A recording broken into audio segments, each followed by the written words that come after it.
I am one, I am 100 voices in your head.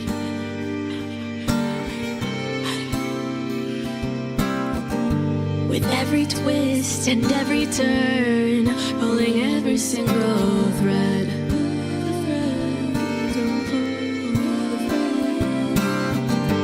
I may have 1,000 names, but in the end they're all the same. I play whatever role you need to guide your way. Welcome to the Matrix, where I am your god. It may be a simulation, but I ain't no fraud.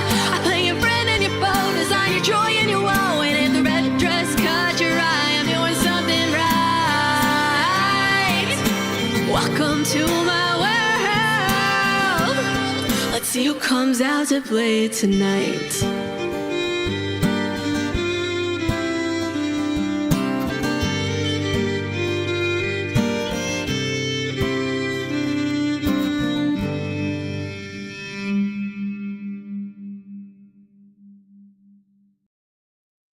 Welcome back, everyone, to Wyrdgard. We're taking it soft tonight. We're easing back into things. Week 2 in a row. Ooh, yeah, feels good, feels nice, feels right. All right, now we're amping it back up again. We are For the Win, one of your favorite, hopefully, weekly-ish Wednesday D&D actual plays. I'm your Dungeon Master, Nick, joined by 4 people this evening. You know them, you love them. You secretly want to be them, you want to play with them in D&D, and maybe you could, but you can't right now because they're busy playing with me. Haha, they're mine. So, players, you're going to introduce yourself this evening we're going to just keep it real simple, real basic, something that I can't believe I haven't asked you about your character yet, but if your character lived in our world, where would they live? I mean, geographically speaking, and where would they vacation? So, a little bit of a two-parter. We're going to start with Scott. I am Scott. I play Quinn, Teuran Wizard. Quinn would live, I'm thinking like the Pacific Northwest, somewhere where it's a little bit rainy, good forests. Yeah, somewhere where, he feels at home. There's lots of kind of wooded groves, things like that.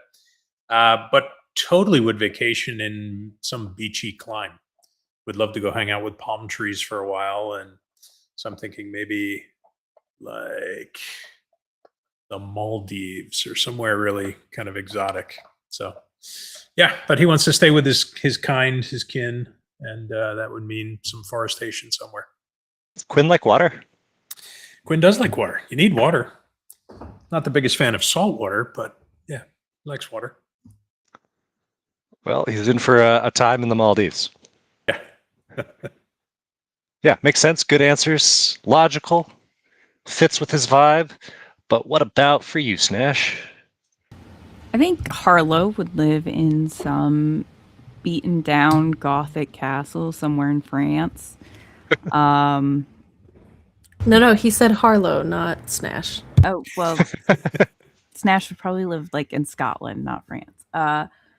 And she would probably want to vacation, I don't know, some like all-inclusive resort in like Mexico. Just like fucking pounding drinks at poolside bar. In full armor and mask? No, absolutely not. Oh, really stripping things back. Yeah, no one knows her there. No one knows you anywhere. Yeah. Oh, beautiful. I feel like that would fit her. Very nice. What about you, Matilda? I think Catriona would be from like Rome. Like northern Italy, probably.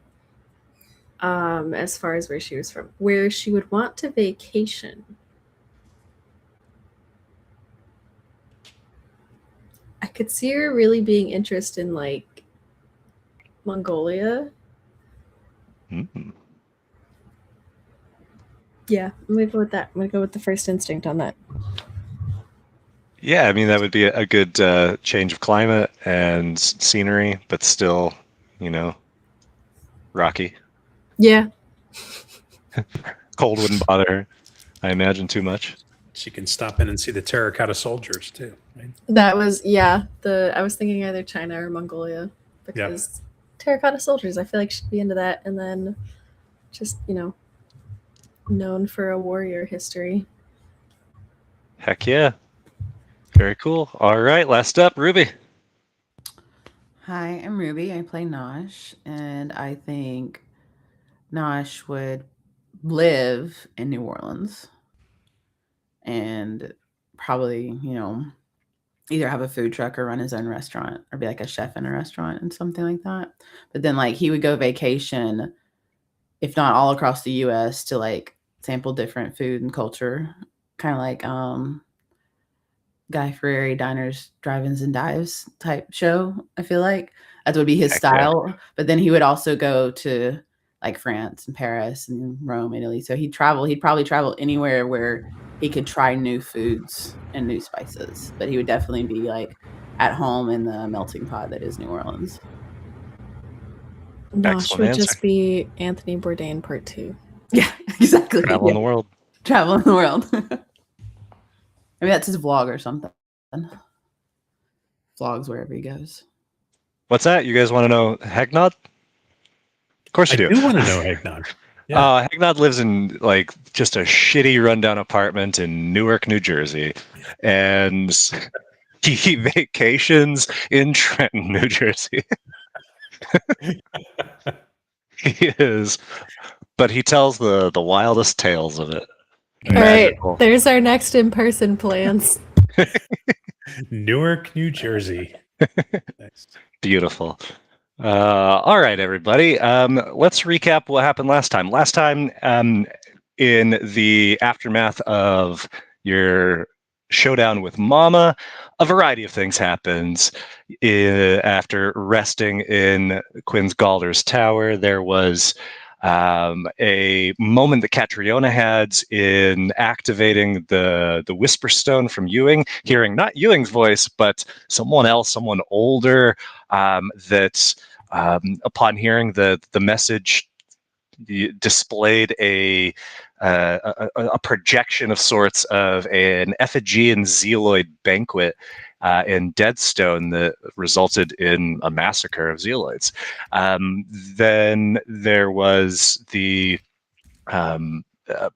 consumption of parties by Harlow the next morning, and that induced a trip that's certainly unexpected. Not maybe what Harlow didn't really know what to expect, but Harlow was like she has been before, not herself anymore, and experiencing something it felt like she had maybe already experienced, but in another lifetime, as a Teora is in the city of Radiance.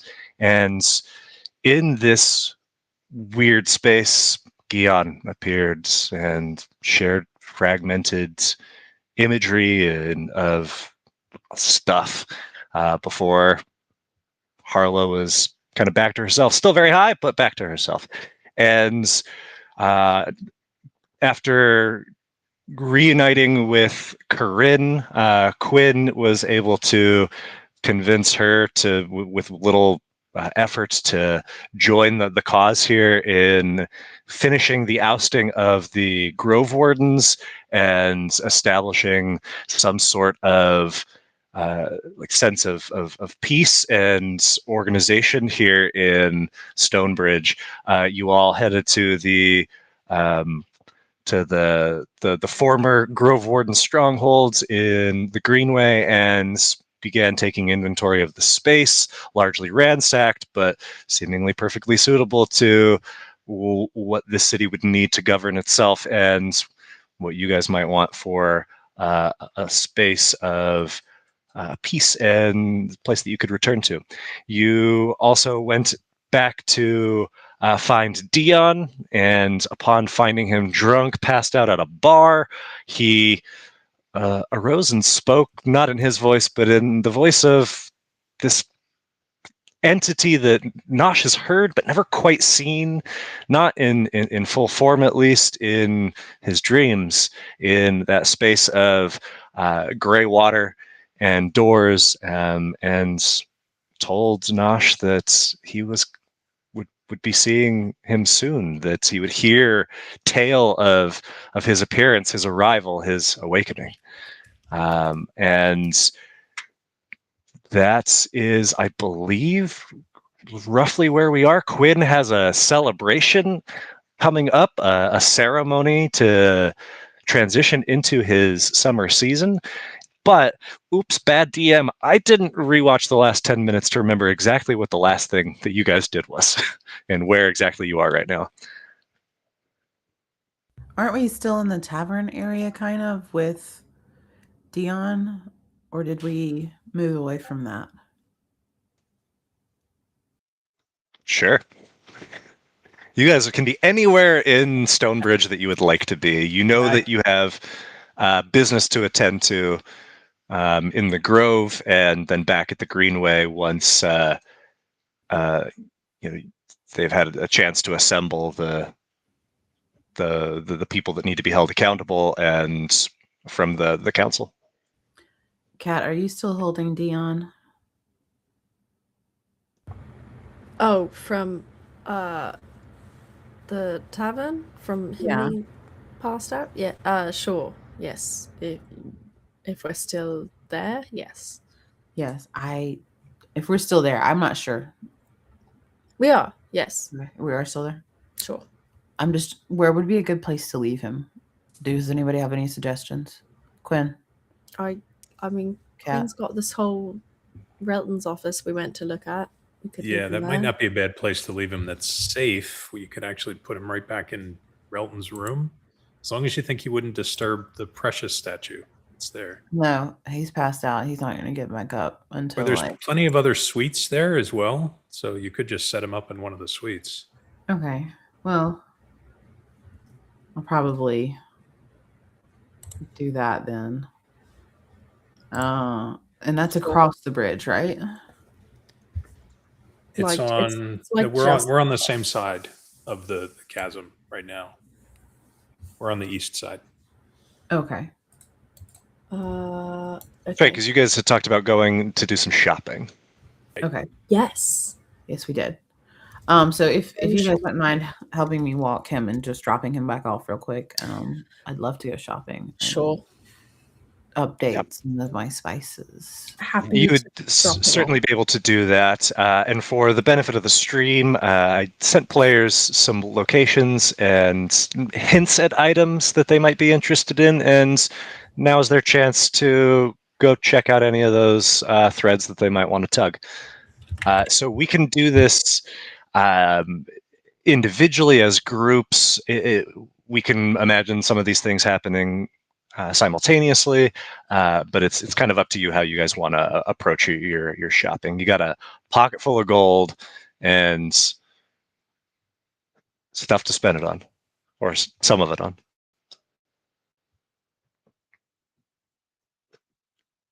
Sounds good. Let's do it. Shopping time. Sorry, I'm trying to pull up the list of things again. Aha. Okay. So you know that there's like 3 major shopping areas. 2 of them on the east side in Silver Square, where like Resolve's office was, as well as where the glowing goblet is, where Quinn's 6 feet of sex is working. Maybe there's the Grand Bazaar where you encountered Swift and Black, the Cat Namasi. Counselors who ultimately you won over to your side, as well as that Zealtech sales person.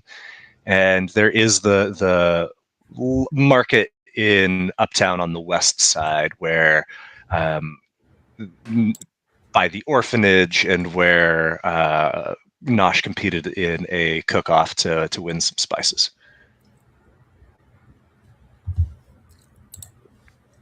Do you want to see if your 6 feet of sex is working today? Quinn? I think that sounds like something to check out either after the party or during. So why don't we get some shopping done first?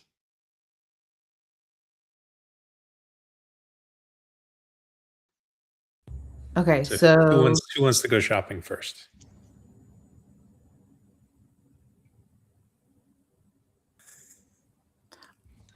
And if you guys are all set and don't want Sorry, anything, that's chill I'm too. trying to respond to this group message. So Oh, okay. We're just trying to clarification. figure out what our total party gold is at the moment. lot. What our total party gold is what's in the journal tab. The total that you're seeing, Scott, is what Nick has been giving us, but we have not been deducting from it when you take from it. Does that make sense? So, like, for instance, like when we did that first big haul or whatever, and like you took your part and I think Nosh took some of theirs, but like we didn't take any of ours, right? That hasn't been deducted from that total that you're seeing, if that Gotcha. makes sense. But it's being deducted in the note that we have running. Okay. So am I looking in the right place? The party inventory that's titled In the journal thing. 1070 Yeah. old marks. That one. Yeah. Okay. So is it 10,500 gold pieces plus the 50,000 from Relton, or is it 50,000 in total? You're muted, Matilda. Sorry. Yes, it's the 10,500. It's plus the 50. Plus Okay. the 504. Got it. Okay. Sorry, we're just trying to figure out what we actually have to work with for shopping. I'd like to go to the west side. Okay. And in the west side, there's a variety of shops. Do you know where you're heading? The tavern. Yeah, as Harlow had been, last session talking with the proprietor of the two-headed mark, and noticed the ring that this Effigian was wearing, who had kind of drawn the attention of it.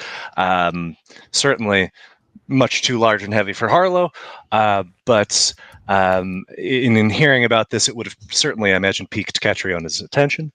So you know the location of this spot, and would have no trouble finding it. In fact, you were just there, so no trouble at all.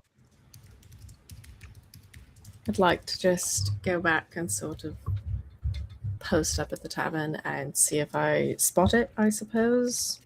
Who has it? The interaction they have. As you see this, the bartender, proprietor of the establishment, periodically as they are going about their job, interacting with clients, their head rotates 180 degrees on their neck, revealing a second face and a slight change in their demeanor, but you can clearly see as they are handling earthenware mugs that there is a large stone ring on their left hand. And by the looks of it, it doesn't seem to be like an integral piece of their carving, but in fact an accessory. I'd like to wait until the more blunt face is on the front. Okay. Yeah, and there's of the two, there is the more animated, jovial, and the more dour, just straight to the point face. And it doesn't take long for you to figure that out, and you see that head whips around. Where'd you get that? Heirloom. Whose heirloom? Mine. What's it do? Weighs a lot. It kicks ass. Helps me kick ass. How much? How much? A lot of ass. How much for it? Not for sale. Please, you're a tavern owner. Everything's got a price. Yeah, come on, Jan. We could probably sell it. What does it do? I ask the nice one. Oh well, it's an enduring ring. Like us. I don't know if it would be really your style, being all, as you are. Mossy, you're a bit green. Oh, I mean, I'm fairly durable. Are you strong though? I'll arm wrestle you for it. You're fucking on. Let's go. Arm wrestle you for the right For the to ring. buy it, not to get the ring. All right, best 2 out of 3. 2 out of 3. Let's go. Okay.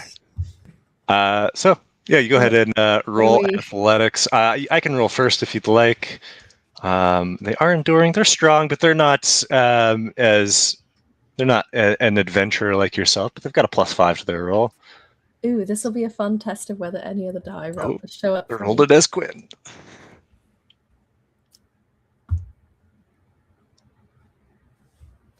Oh, I did not see any dice, but I see it in the chat. I saw the dice. Nice. So yeah, you out of the gates snap their arm. We didn't do a countdown. That was illegitimate. No, that was. You're not going to play by the old rules. Fine. I thought you were durable or whatever. We are durable. He's sensitive. Don't mind him. This is why we said best 2 out of 3. Of course, I'll win this one, and then he can decide the last one. Exactly. Go ahead. Oh, something weird is going on with my dice in general. Oh no. Can I roll anything? Nope. Let me try switching to something else. Uh-oh. There we go. It's gonna be a rough game if our DM can't roll anything. Sure is. Okay, that's a better roll. 21. Oh! And the nicer of the two faces is able to get your arm down with relative ease. That's what I'm fucking talking about. Maybe you should just do both of them. No. I got this one. I got this one. So, what do I get when I win? You get the right to not have me attempt to buy your ring, remember? I already have that, so I'm not really No. gaining anything. Yeah, but you already agreed to it. Yeah, I know, but I'm not the smart one. I didn't think this through. Let's see if you're the strong one. Okay. Uh-oh. Oh, Catriona with the 14 is successful. It's a little bit of a closer match this time around, but after about 15 seconds, you are able to pin the arm. A couple people have gathered at this point, a couple of Effigians, and you get some nods and some respect from the onlookers. The Effigian takes the ring off their finger and hands it over to you. Take a look. And as you grab it, it is like a solid, at least 5 pounds, this ring. It is heavy. I lied, it's 10 pounds. Amazing. You know, I almost asked if it said anything, but then I remembered it wouldn't matter. So, do I see anything distinctive on it? Is there like a sigil or something? You see that there is, as you're examining it on the inner band of it, there is there's, I guess, yeah, there's 3 markings. Go ahead and roll your choice, intelligence or wisdom check, to see can you kind of intuit what these might mean. I'm gonna go with wisdom.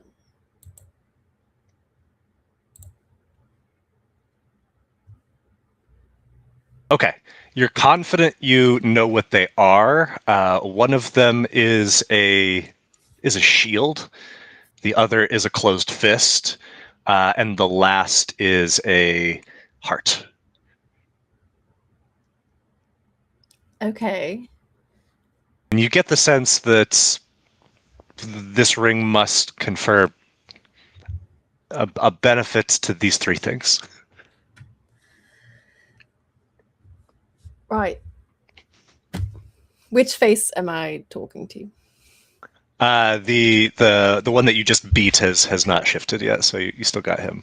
The gruffer one. The grumpy one. Okay. Right. How much? This is, as I said, an heirloom. It is, as far as I know, one of a kind. It is exceedingly rare. I've had it appraised.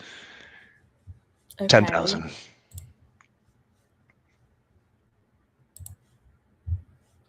Shit, I can't find that. Sorry. 10,000? Really? It's fair. It's a bit high. I know, but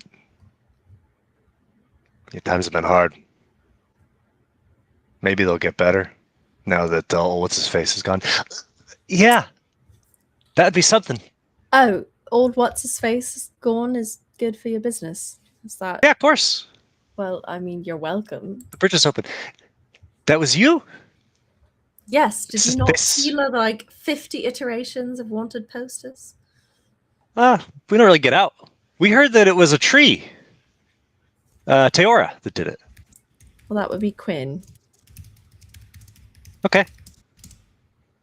Well, 10,000 maybe is a bit steep. What's your counter?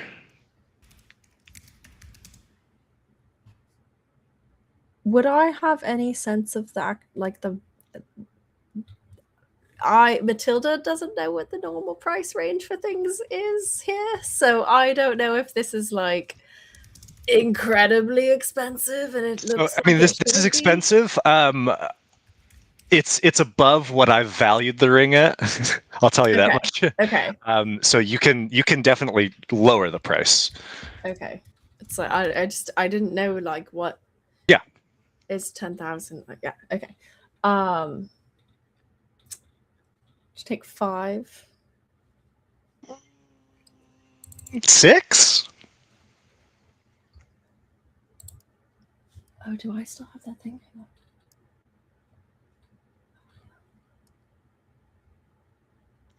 7.5. Sorry.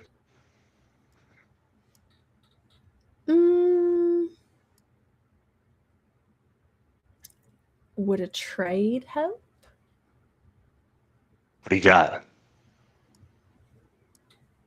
Can I see if they have any interest in the Orb of Storm shielding? Sure, you can present it. I mean, you're talking about heirlooms. That got lots of use in the war. Yeah, but Definitely a relic. By who? By me, you idiot. Oh, so no one of note. Someone who survived. A lot of us did. Well, and that's the point of this thing, is to help you survive. Yeah, I mean, fine. Look, Throw in me 5. standing here talking to you is proof it works. So Yeah, you throw it in. We'll knock it down to 5.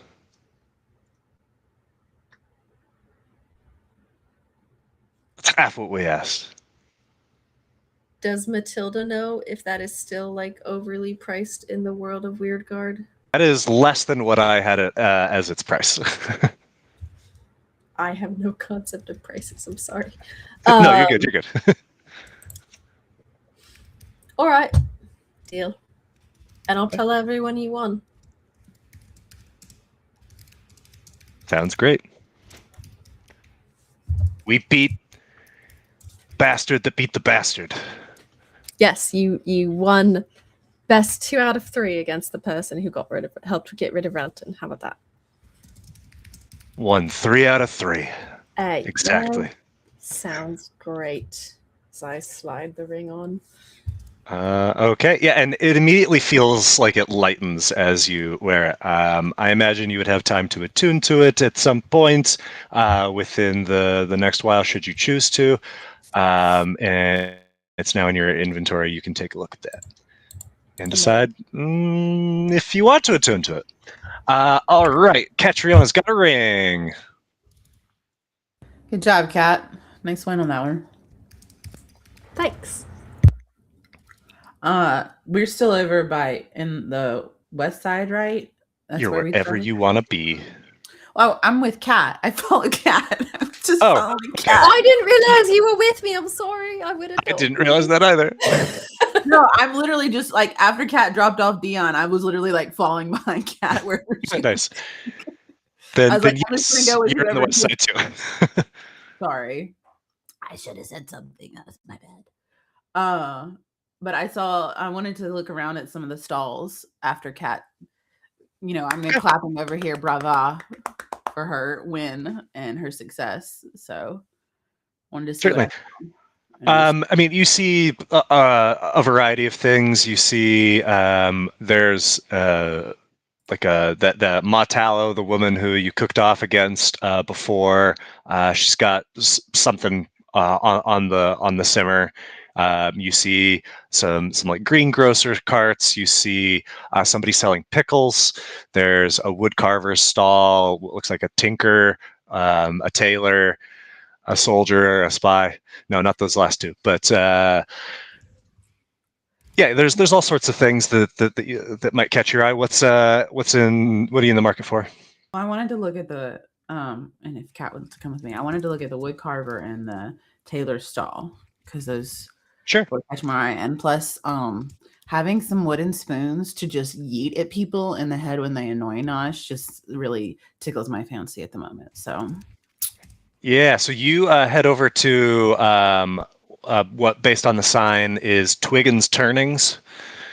And you see a cheerful three-fingered Teora who is just busy whittling what looks like his non-dominant hand, and then into a fork, and then cutting it off and setting it on display, and looks up, seeing you there, says, don't worry, it'll come back.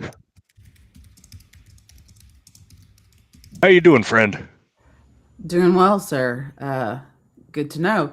I just wanted to come and take a look at your wares. I'm a chef by trade and by nature, and was just interested to see if you had any interesting items used for utensils for cooking, or if there was anything.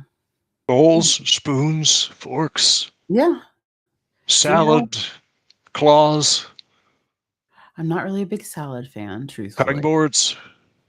Yeah, cutting boards maybe. All what is it? handcrafted. So you carve everything yourself. It's an art, and I even dabble sometimes in a bit more. What's your most creative interesting things. carving and or the one you're most proud of that you have for sale? Just out of curiosity. Most proud of. Well, I am a woodworker by trade, but every now and then I encounter interesting materials that I like to try to work with. Mhm. I just finished this not too long ago when someone brought in some, yeah, well, it was a hide or more than anything, but a tough one, almost wood-like, some sort of critter, and it just got me inspired. I made a mask out of it. I don't know, it could be something. I got a little bit of the zeal touch. Yeah, I like to think that my carvings sometimes come to life. definitely. No. You see, as he talks about carving this material up, you kind of see Nosh like A large. wince a little bit because he remembers when he was kind of petrified wood, and he kind of was like, "What if that had been him?" He kind of twitches a little bit thinking about that. Sorry. And he produces from a chest wrapped in a nice piece of cloth, a mask. And Nosh, can you go ahead and roll a nature check with advantage? Okay. Control. Alt. Oh, sorry, I get them mixed up. Okay. It's all good. I did great. Hey. It is familiar. It kind of looks like a bird or a snake.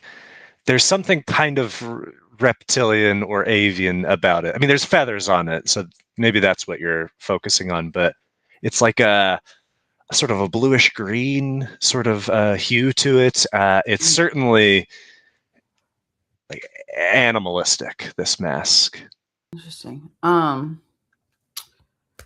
I know I just failed my nature check on it, but I know he mentioned it was deal touched. Do I notice while holding it, does it do I feel a reaction from it as I like turn it over, examine it? Kind of, you remember like the mask where like he holds it up and it like to his face? Like, I mean, Yeah. is there any like feeling of some other potential besides it being a very interesting kind of bird type mask? I mean, you do see that there is a blue-green crystal that is embedded in the crown of the mask, and it does seem to pulse faintly with light in a way that doesn't seem quite natural. Hmm. So you get the sense that this is certainly a mask of magical proportion. I'm gonna look You a around. fan or what? Huh? Say that again. You a fan of this or what? It's pretty good work. It's gorgeous. I You've have never seen anything like it, have you? No, sir, I have not. This gem here is really quite interesting too. Was that something you added into the piece itself, or did it come with it already kind of embedded in the material before you carved it? No, that was already there. It didn't seem like much at the time, but when I finished my workings, it just started to speak or glow, Yeah. sing almost. Wow. I'll tell you, if you put the mask on, you wear it long enough, you get kind of a weird feeling, though. Like Really? you get a craving. And I'm almost embarrassed to say this because I don't understand it. I've never felt this way before, but I wanted to consume flesh. Really? Wow. Yeah, That's a strange occurrence. like raw meat. Nick, we can just go back to Martyria. I mean, damn. My brain went, I wonder who that could go for. Okay, man, cough. Ask what it's called. Ask what it's called. Did you happen to give the mask a name of any kind, or did it come to you when you wore it? Oh, I'm embarrassed of it. It's a working name, but I like to write a little bit of poetry every now and then, and so I like things that rhyme. And this thing, well, it looked like, I don't know. I call it the lizard vizard. Really? That's a fascinating name and good choice, truthfully. Nice wording on it. Definitely rhyming, as you mentioned. You are a creative type indeed, good sir. Well, I mean, I was more interested in getting a few wooden spoons, some larger ones that got a good face, something you could really slap somebody upside the head with. But I'm interested in this as well. If I could get a few of those nice carved wooden spoons from you, as well as this mask, I wouldn't mind thinking that as a good bargain overall. How much would you be willing to part with it? I would, if you would tell people when you wear it where you got it. Tell them this is a Twiggin original. Yeah, 100%. I would definitely let people know. And when I slap them upside the head with the spoons or in other areas of their anatomy, I will let them know that was a Twiggin original. And if you, I don't know, are you from around these parts? Not here in Stonebridge originally. You here for a while? Yes, sir. We not to toot my own horn, but we did assist in opening the bridge back up, me and my comrades. So we're just Well, gonna look, wrap it. if you're waiting for others to toot your horn, you're gonna be waiting a long time. You gotta, when you're something to be proud of, you gotta sing it loud and proud, brother. So rock on for that. You know what? You just opened up a whole lot of business potential by doing that. Yeah, of course. Now that you say that, I do remember seeing your face. So you know what? I'd sell it to you. I'd give you a good deal. I'll throw in the spoons too. Oh, thank you, sir. How much? What you thinking about for that? Roll an insight check real quick. Okay. Oh, okay. Okay. I didn't mean to do that. He seems happy, and he does seem like he's like genuinely excited that you're interested in this mask. Not in a way that it gives you the sense that he's like trying to Like unload it on you or something. Yeah. Yeah, he's like you get the sense that he feels proud that a hero of Stonebridge would be wearing this mask. I think given the time, the energy that went into it, but giving you a good deal because you're such a fine gentleman, I think 1,000 gold would be would loose it from my hands. It definitely is a fine piece. But I wouldn't be my mother's son if I didn't barter just a little bit. You make sure you throw in a couple of about 5 of those nice wooden spoons you got right there, and then you got yourself a deal. Sounds great, friend. Would you say your name was? I'm Nosh. Nosh. You're probably going to hear about Quinn. He's the Taorin on our group. He was the one everyone was talking about. But I'm Nosh, and my other coworker, I work too much. My other comrade is Kat and Harlow. We're the 4 that helped work together to open that there bridge and get Stonebridge back to what it was. I'll remember those names, all 4 of them. Snash. Don't be giving my name out. Too late. Thank you. I'll sing them on high. All right. Yeah, and I'll drop the little lizard into your inventory.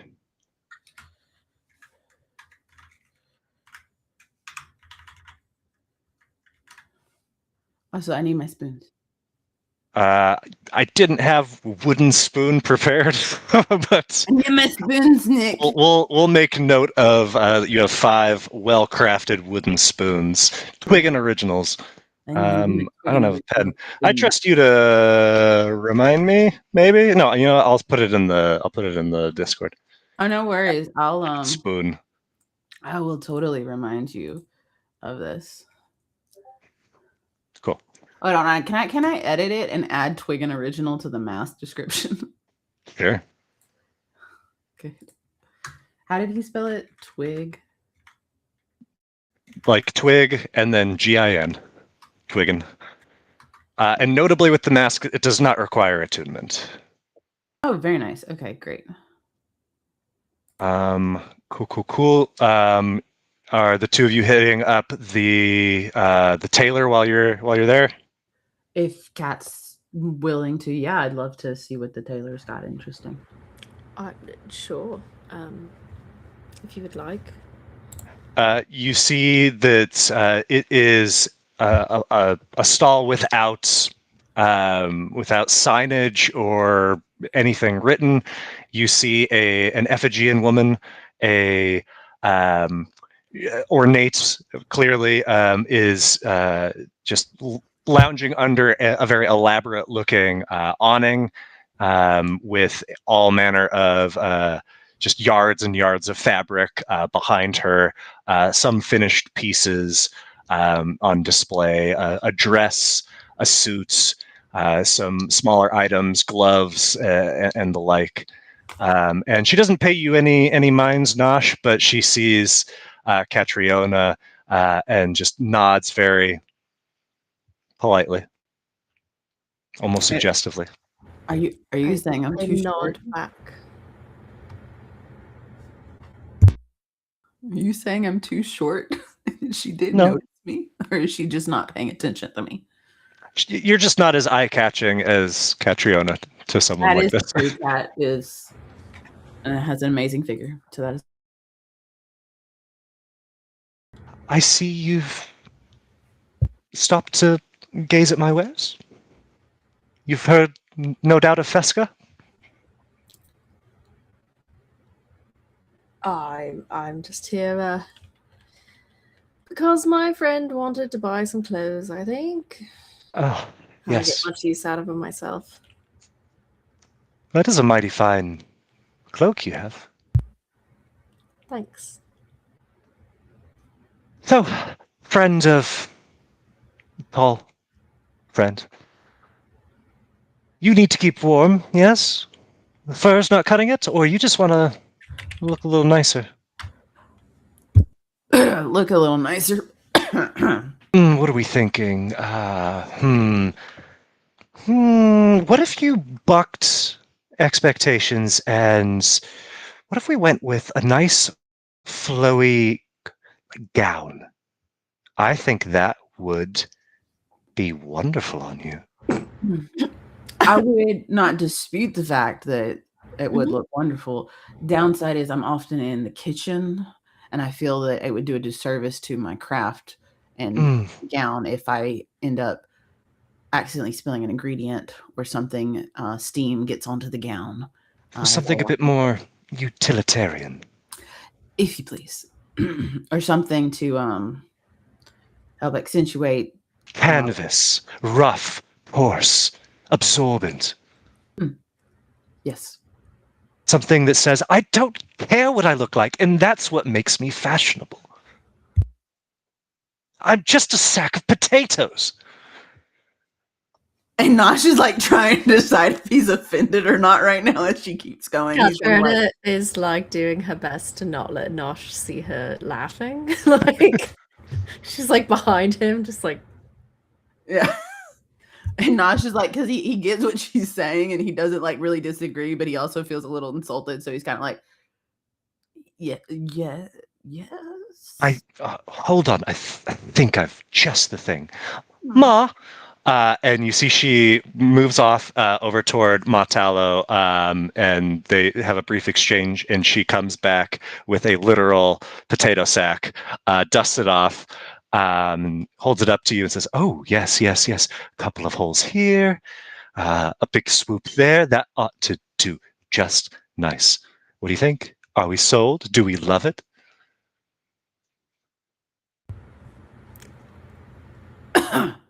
Not. how is she holding it up on him? Is it like apron or is she literally just holding up? Like a smock, like Dobby. Okay. Just How about we pivot to We could shop. pre-stain it.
See, we're back. Technical difficulties. I don't know what the last thing anybody heard was.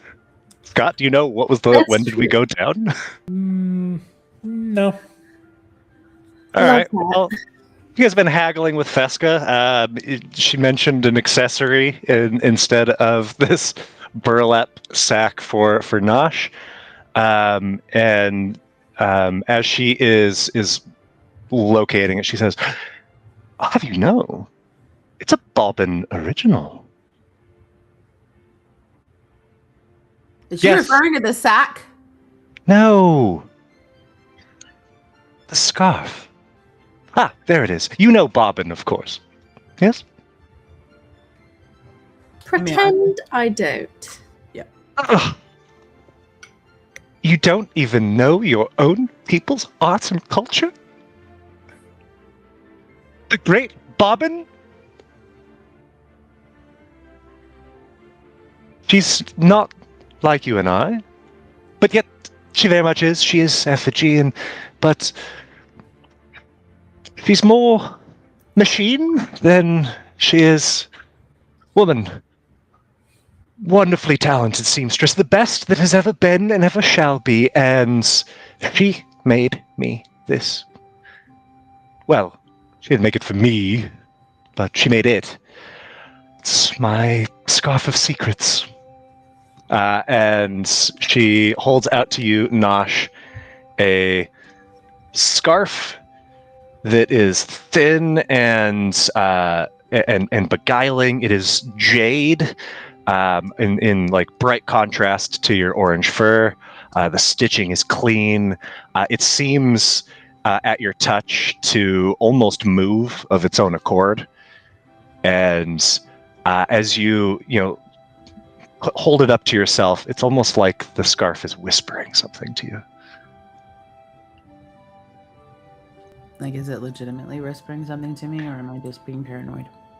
As you listen in, no, it's not whispering, but you got the sensation that it had something to say. Does it feel like it's woven with zeal of some kind? Oh, without a doubt.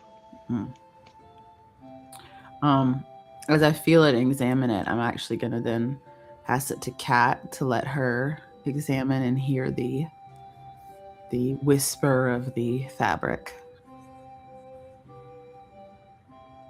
It is silence. Cat very exaggeratedly holds it up to her ear.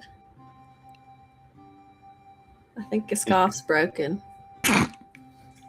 Oh, I assure you that it is not. It's been some time since I've used it, though, so I don't think that it's actively holding anything. Really? And Yeah. how? Do you mind just sharing how it is used? I have a couple of different ideas of how to wear such a fine piece, but using it with your instruction would be much more. Well, it's simple. You wear the scarf, you whisper a secret into it, a short one, and then it's gone. The secret is locked away. Impervious to magics, impervious to sneaks and scryers. Quite great. But if you forget to release the secret, it does have the potential to shout it quite loudly. Really? Oh yes, very loudly. Like, as in, if you were in the middle of a busy tavern that's, lots of voices, it would almost definitely draw everyone's attention if it yelled the secret out. If you stood at the center of the bridge, I wager they might hear you on either end. Right, okay, so you whisper a secret into it or whatever, but Yes. can you still tell that secret to other people after? Certainly. What is it still yours to do it? So, okay. It's your secret. You could divulge it, but it can't be pried from you.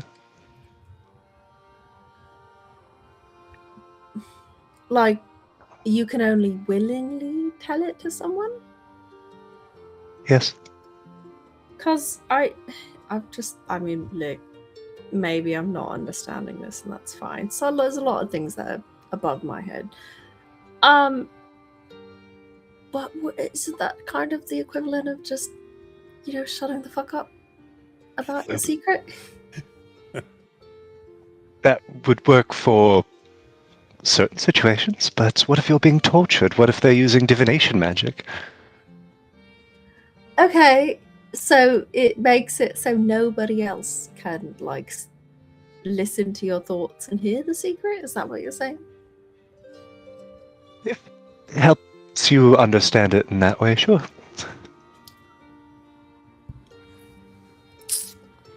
I don't like that. That was not a straight answer. I mean, it's not a ring of mind shielding, if that's what you're asking.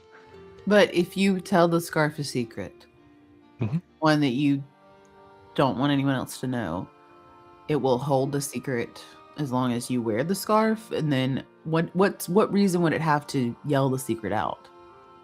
Oh, well, if you wear it too long and hold the same secret too long, there's a chance that it could shout it out. I've only had it happen once.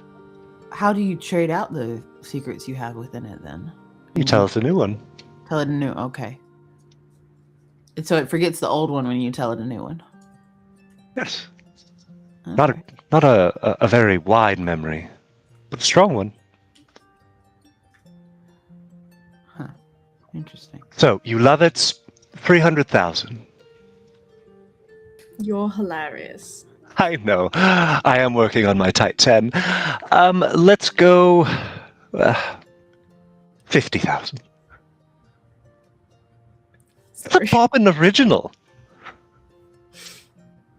See, here's the thing. If we knew, I really knew who you were talking about, that might actually mean something. But to be honest, it being a Bobbin original doesn't really register.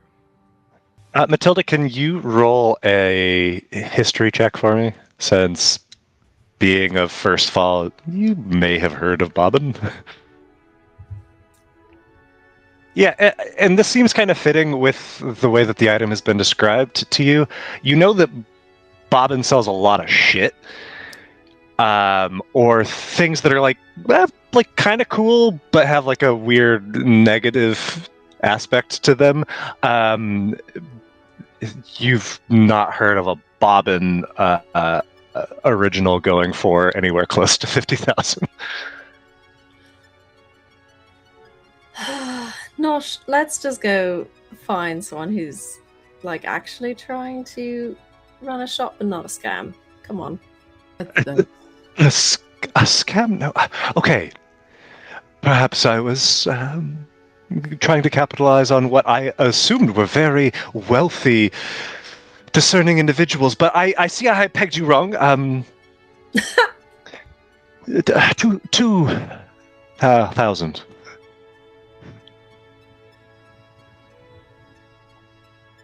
I'm not spending more than, like $350 on a scarf. It's even if it keeps a secret. I'm sorry, it's not worth it. And while I have funds, even a rich person would scoff at the audacity. So I'm with my friend here. We're gonna go elsewhere. Have a wonderful day. Enjoy your secrets. Do make sure to relieve them, lest they scream to the high heaven. Roll a persuasion check. With advantage, because she's kind of floundering here.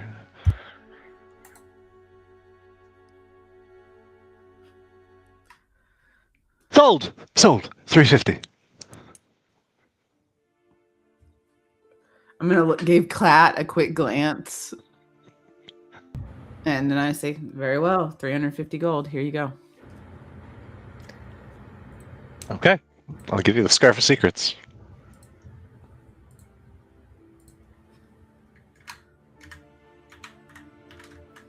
All right. So while you two have been here, what about Quinn and Harlow?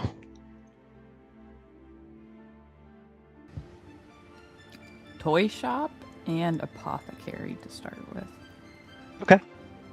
So heading over to the East side. or staying on the east side, and specifically in the Grand Bazaar, you are able to locate that without any issue. You find that Goblin Flood or Gnome Flood touched Zealtech salesperson, and nearby you see one of the permanent establishments is has the image of a smoking vial on its sign, and curiosity brings you into Glitterfrond Remedies. Inside, you see a older dear Namasi woman. She has mossy dreadlocks, and her eyes are twinkling yellow. Hello, dear. Hello. I'm just in the middle of fixing up my friend here. If you could give me just 2 twitches of a tail. Okay. And you see that there is, as you peer over where she is standing, very small in a chair next to her is what looks like a chipmunk, maybe, who's seated on a stool, and she is fixing something to their extended arm, tying off a poultice of sorts. She says, "There you go, Pip. You'll be good as new. Come back when you need me." Wait, And Pip? yeah, Pip. Do you know like a Hegnog by chance? Hegnog, Hegnod, head nod. It doesn't sound familiar. Correct me if I'm wrong, but did Hegnog talk about or didn't we find a dead chipmunk Namasi? Yep. Yeah. Or rather, you didn't find one. You know that one went missing. And Was was that Pip? Toast. Or That's no? Toast. Okay. You don't have any relation to Toast, do you? You talking to me? Yeah. I mean, I love toast, but you know, Oh. I'm more of like an eggs and bacon guy. Just wondering. All right, cool. Later, Bryn. And the chipmunk Namasi scampers out. Looking around, are there only potions on display, or is there anything else in here? You see potions and like various like reagents and things of the sort. I am going to slide them over a list. Let me send Ooh. it to you. Please do. You will understand immediately. For sure.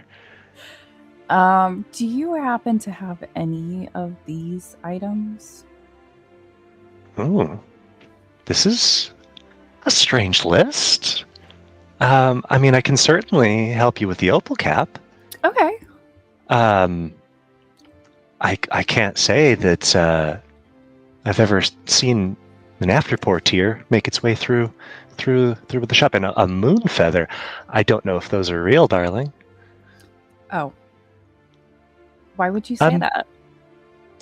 Oh well, I thought that the moon phoenix was just a legend. Oh, okay. Maybe. I mean, if you're looking, I wouldn't know. If you're looking for an onyx lodestone, I think you might want to check one of those conservatory fellas. Okay. That's helpful. Yeah. So The afterpours, as far as I know, those are not really a thing here. You ever been to the desert? I have maybe. Interesting. I think you would remember if you did. I Well, you'd think don't that. think I would remember if I did, and typically if I did remember, I probably wouldn't want to. You speak in riddles. No. No.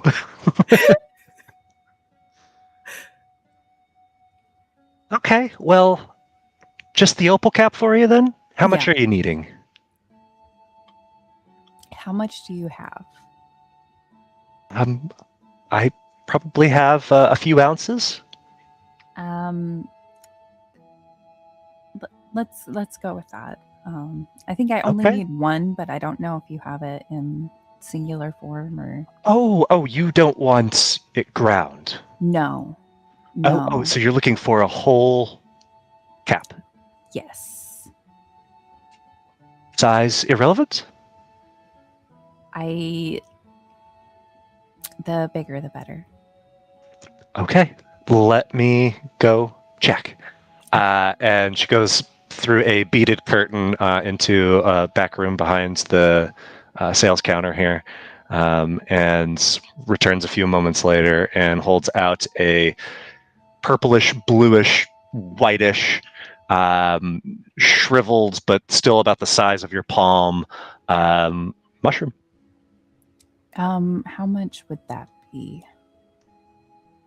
Well, I don't often carry this. You are in luck. I just came across it in an exchange a few 10 days ago.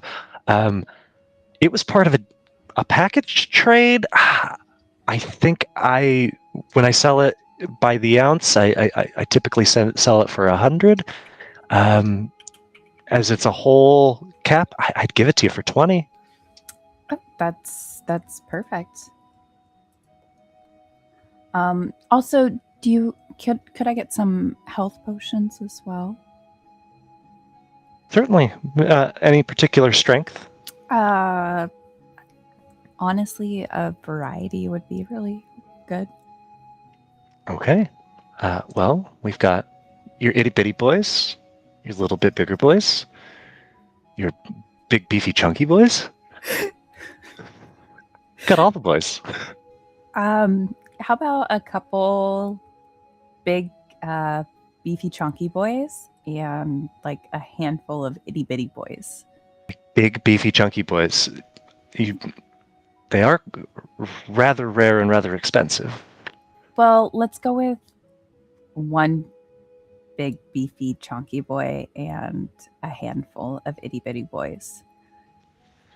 A handful being how many? 4. 4? Okay. Yeah. Well, the itty bitty boys are not terribly expensive. They are only going to cost you. I want to make sure I'm giving you the actual price. I'm just using the dungeon master prices for this. You're good. And so the potion of healing, you're talking about like a standard potion of healing. Yeah, those are 50 gold. The big boy is 20 grand. 20 grand. Yeah, potion of supreme healing is fucking expensive. A superior healing, on the other hand, is only 2 grand.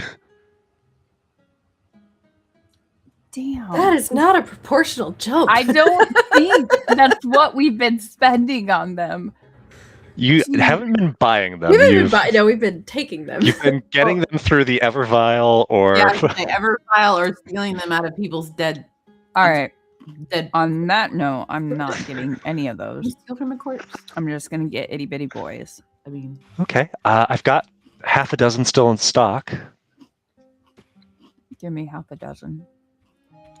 There's also some greater healing potions as well. She's got even more of them because people are less likely to buy those. And what's the price on those? She's got that. Those are 100. She's got 10 of them. I'll get one of those. Okay.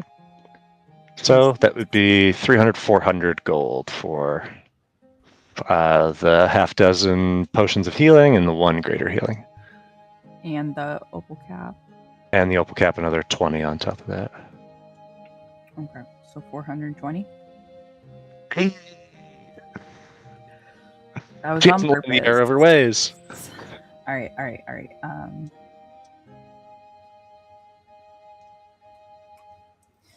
Okay. Yeah. Any other here you go. potions I can interest you in? Why don't you tell me what you have? Do you have anything Well, that restores like magical abilities on the fly? fly? You want to fly? I can sell you that.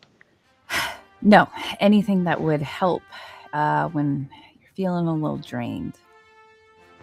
I mean, often the potions I just sold you are a nice pick-me-up.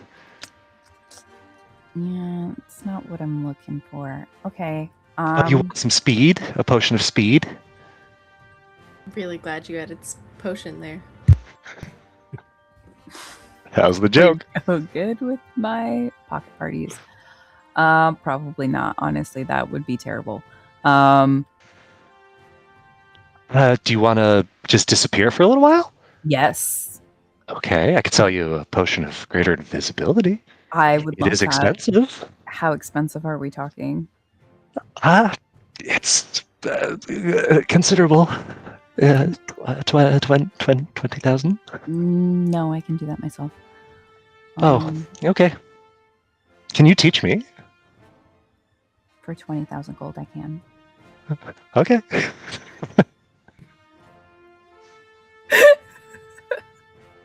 No, I think that'll be all. I appreciate it.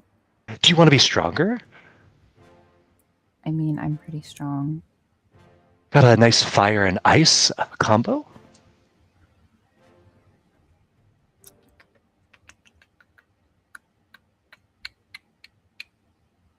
Let's go with the fire.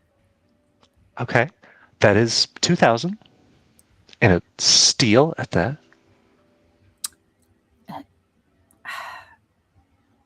Big strong for a whole hour. You know what? Never mind. I'm pretty strong, and I know, and I have a friend who's even stronger than me. So, What about... It's not a potion, okay. but it might be even better than a potion. What about a bag? A bag of beans. You have my attention. They're magical beans. Okay. So Tell me about these magical beans.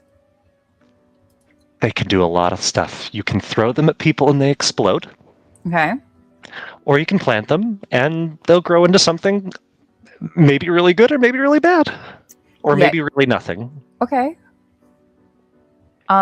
Insight check? Yeah.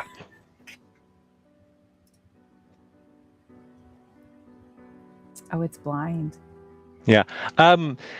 It seems like she doesn't want to lose a potential sale here. I guess I would have you roll Arcana check, maybe, to see have you heard of a bag of magic beans? But my insight. There's a chance that she could be. How much are you selling these beans for? It's 2,000. Yeah, I'm good.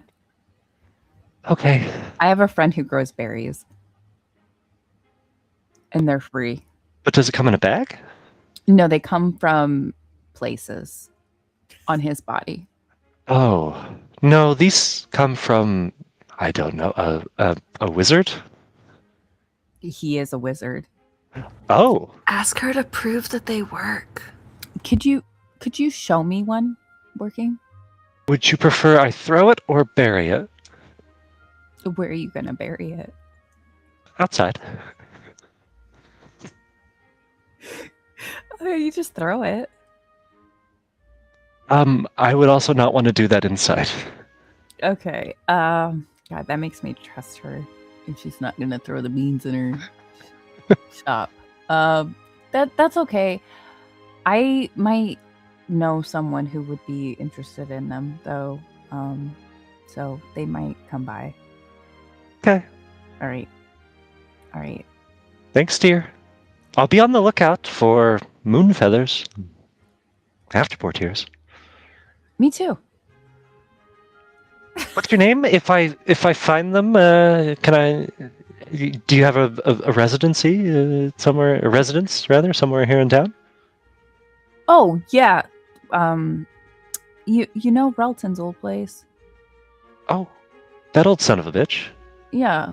I heard he made off back to the Concord. I heard some people killed him. I don't buy it. Okay. Man had a lot of protection. Yeah. Sure he did. So, anyways, yes, I do know the place. Yeah, that's where we're set up. Oh, interesting. Okay, I didn't mean to say anything bad about your friend. What friend? Well, if you're there, aren't you friends with Relton? Oh, quite the opposite. Well, now I am perplexed. But okay. You're welcome. I'm gonna leave. All right. I love that Harlow just like the most confusing interaction there. I think Harlow's not confused for once. She just Heck yeah. confuses everybody else. Yeah, of course. I love it. I love Right. it so much. What else we thinking, y'all? You guys, toy shop. Toy shop. Ooh, toy shop is nearby, and you enter, and immediately as you do, are just bombarded with a wave of all manner of like smells. Some pleasant, some not. There's bubbles floating through the air that, as they pop, seem to be the source of these smells. You see that there is a large whirling contraption that is emitting these bubbles. You hear the sound of things clanging and crashing. There are children all about, and just a general sense of chaos here. I'm not the only person who should be here. This feels like other people's speeds too. I think maybe we meet up here once Quinn is done with his shopping at the wherever. I don't know. I don't want to say what you're doing, Quinn, but I'm assuming spells. It's a good assumption. Yep. Circle back. Circle back. We all end up at the toy shop. How about that? Okay, maybe that's your rendezvous point. If you want other people to be there, Harlow. Then Quinn, do we want to pop over to you? Sure. Quinn would have beeline for the spell shop. Back in Silver Square, yes, where you sold your old spell book, or Ezekiel's old spell book. As you approach the place, you see that peeking inside, there are several customers, and the blood-touched man is still dressed in his like dapper powder blue suits, bright magenta glasses, and when he catches sight of you, thank you. What did you say your name was? Quinn kind of puffs up his chest a little bit and says, "I'm Quinn." Wait, Quinn? The one they've been talking about? Yeah, myself and my companions. Yeah. Well, I've two reasons to thank you then. One, for dealing with the green man in the green tower, but two, because that book, glorious. I've already had several interested parties, but I've decided I'm going to hold off. I've got a bit of a bidding war on my hands. Excellent. I'm glad it's lucrative for you. Very. You're back for conversation? My wit and charm? Though I would love to, I'm on a little bit of a time schedule, a little time crunch today. I'm really here to see, what new inventory you might have. Well, just got a big shipment, and I did make a purchase. No, that wasn't you. Never mind. No. Do tell. Well, the last time you were here, you were not alone. You had, if I recall correctly, a dingo with you. Close. I had a fox actually with me. Potato, tomato. But That was Nosh. That's a name you'll hear a lot of. Nosh. Oh, Nosh. Okay. Well, he had asked me about a book of fantasies, and I just so happened to have come across something when I was at an expo at the bazaar this morning, and I thought, well, if someone's interested in it, I better buy it and make some money off of it. He had asked about a myth, and I found it. Ah, very good. I presume you're referring to a myth of a spork? Yes. And a stone or stoon. Excellent. I'm certain that Nosh would have some interest in that. If you let me know the price, I can either acquire it on his behalf or I can send him back your way. Well, that's rather old text. I've currently got it listed here for 500 gold marks. This is a non-magical tome, right? This is really just a retelling of fables and myths? Exceedingly rare, very old. It's so old I can hardly read it. I wonder at really the true value of that. And 500 is very steep, I'm afraid. I understand you have to make some money on it, but I would, judging you by the shrewd character that you are, I can't imagine you spent anywhere near that to acquire it. So, for someone who has really made your life and the life of the city so much better, and someone who is likely to be a pretty significant customer for you, how about you give me a price that's reasonable? Well, what if you show me just how significant of a customer you're planning on being, and then we'll talk about the book. That's very fair. So we'll set that aside for now, and tell me of the rest of your inventory. And as he walks you through the scrolls that he has acquired, I sent you that list, right, Scott? You sure did. Yep. Yeah, so I'm not going to rattle them off for the stream. There's a couple dozen in here. Some of them that you recognize, not really your speed in terms of the classification of magic that you perform. Perhaps they might interest someone else in the party. But of these spells, there's ones from 1st to 5th level. Are there any that catch Quinn's eye? Well, there certainly are. I guess what I'd like to do is establish a sort of a factored price, maybe over and above what the crafting cost would be. Yeah. So, Yeah, so realistically, no one's going to sell it to lose money. Sure. Unless you give them a really, really good reason to. So, And we can assume that they probably, in purchasing in bulk, were able to save some money. So would it be reasonable to like 1.25 over the crafting cost? I think we can settle on that. All right, very good. So he is going to buy in bulk. And give me 2 seconds and I'll tell you which spells he's going to acquire. And I'm going to trust you to do the math on that. I'm doing the math. It's all in the spreadsheet, so you'll see it there. Yeah. Basically, he's going to be picking up, well, I'll just tell you which ones. So comprehend languages, feather fall, long strider, detect thoughts, gentle repose, counterspell, fly, speak with dead, dimension door, and polymorph.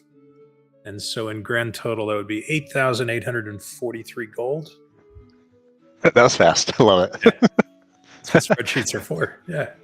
Okay, so I heard there was a lot of them. Comprehend language, Longstrider, was that one of them?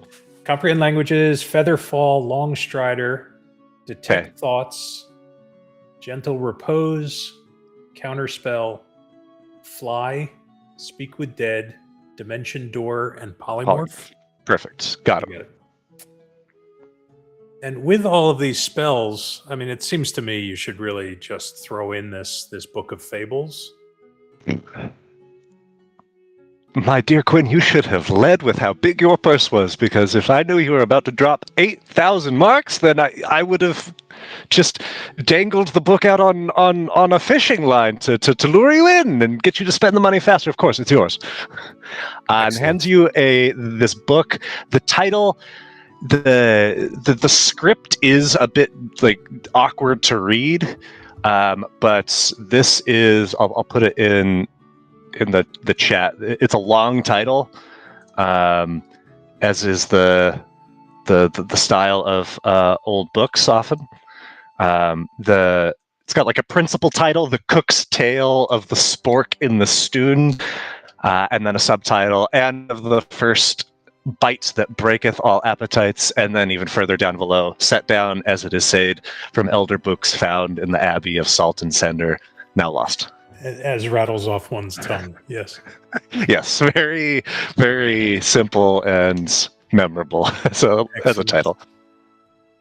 Well, this is exactly what I was looking for. Is there anything else that you've got in stock that might be of interest to myself or any of my companions? Well, now that I know how deep your pockets run, I do have something you might be interested in. It's a scroll, but it's not like these. It's a rather devious scroll. Have you heard of a scroll of siphoning? I have not.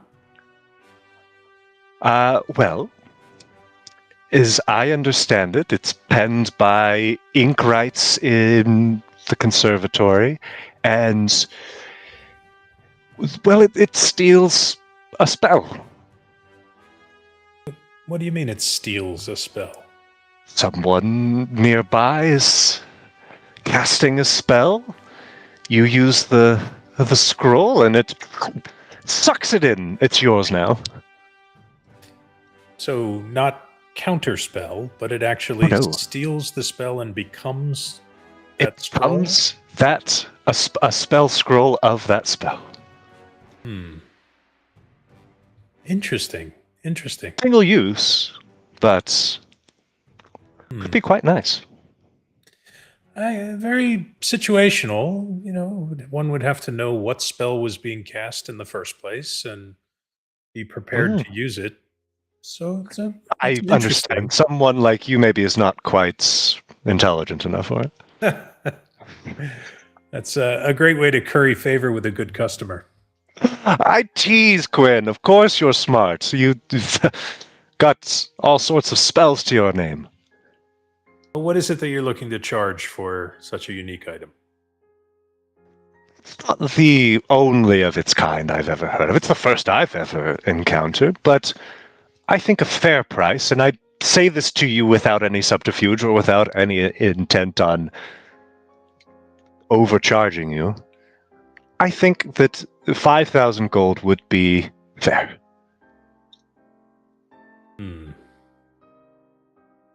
I think knowing that you've got this interesting item, gives me some food for thought. But I have a whole city to explore yet, so unfortunately, my pockets aren't quite as deep as you may presume them to be. The plight of many these days. Indeed. Well, Quinn, you know where to find me. Very good. All right, and with that, Quinn is going to leave and then head over toward the haberdashery, toward the hat shop. All right, the haberdashery. You find a shop called the Twisted Brim. Inside is a Teorn woman. It is a very neat store. There are just dozens and dozens of like, hooks on the walls, as well as featureless heads of mannequins sporting various hats. A Teoran woman, autumnal by the look of her, is standing among them, tall and willowy. She has her crown her foliage is largely yellows and oranges. But as you, even just in the short time that you're observing her, as you're moving throughout the story, you see that they seem to shift a little bit, growing like a deeper amber to reds before kind of shifting back. So I make a point of getting her attention and holding my hand outstretched in a common Teoran greeting and say, "Roots hold," to which she would reply, "Branches grow," in a typical Teoran greeting. You've already ingratiated yourself to her. Hail and well met. Very interested in your shop. I wonder if you wouldn't mind showing me around. Well, of course, I would be pleased and delighted to. My name is Taleneth, and who are you, friend? I'm Quinn. Pleasure to meet you. Quinn. A brilliant name. Pleasure to meet you as well. So, you have a naked head? I am currently unadorned. That is correct. We simply must fix this. I What are wonder we if you- thinking? I wonder Shall if you we? can find me something that's appropriate for a young and maturing wizard. Well, we've got all manner of things. Now, are you looking for something that is just simply stylish, or are you looking for something a bit functional? I would prefer something that's a bit more utilitarian. Okay, well, for a young wizard like yourself, what's this? And she produces a pointed, like, bright magenta fuchsia hat. It's got a buckle at the top of it. It's kind of a classic-looking witch's hat. I call this the Hex Mist. And why do you name it that? Ooh, well, try it on, and you'll see. So with that, Quinn And takes the hat. Does he sense some magic in the hat? in the sense that as you open your mouth to next speak, a puff of colorful smoke erupts out. While he's got the hat in hand? Yeah. Okay. All right, with that, so he places it on his head and sort of adjusts to get a comfortable fit. And So what does this do?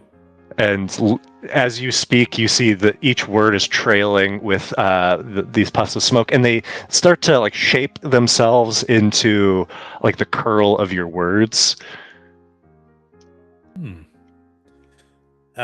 So Quinn also speaks without using his mouth to see if Mhm. it replicates in the same way. Ooh, and when you speak like soundlessly or mouthlessly, I guess, there is no effect. Interesting. So what? And he says actually again using his mouth so that we see the Yeah. puffs of mist. What is the purpose of this other than an interesting effect? If you become learned with it, you can not only communicate in writing, but in shapes. It's a bit of a parlor trick, but something that is intriguing nonetheless. But perhaps maybe not the hat for you. With that, he kind of takes it off and sets it aside. I'd love to see what else you have available. Yeah. So all of these hats, I will say that their magical properties are very minor. There's nothing that is like going to be game changing. But the Hexmist hat, you can conjure small puffs of colorful smoke in either text or images. The lantern hood, it's like sort of a baggy cowl that while you're wearing it, you emit dim light in a 5-foot radius that only you can see. There's the Navigator's bicorn, a tall, gaudy, like royal purple hat that's, while wearing it, you always know the direction of the nearest body of water. There is the Pilgrim's Plenty, which is a like traditional capitan, and the inside of it is bigger than it would appear. You can store up to 10 pounds of non-magical food in it weightlessly, and it will not spoil for 7 days, and it will keep things pleasantly warm or chilled.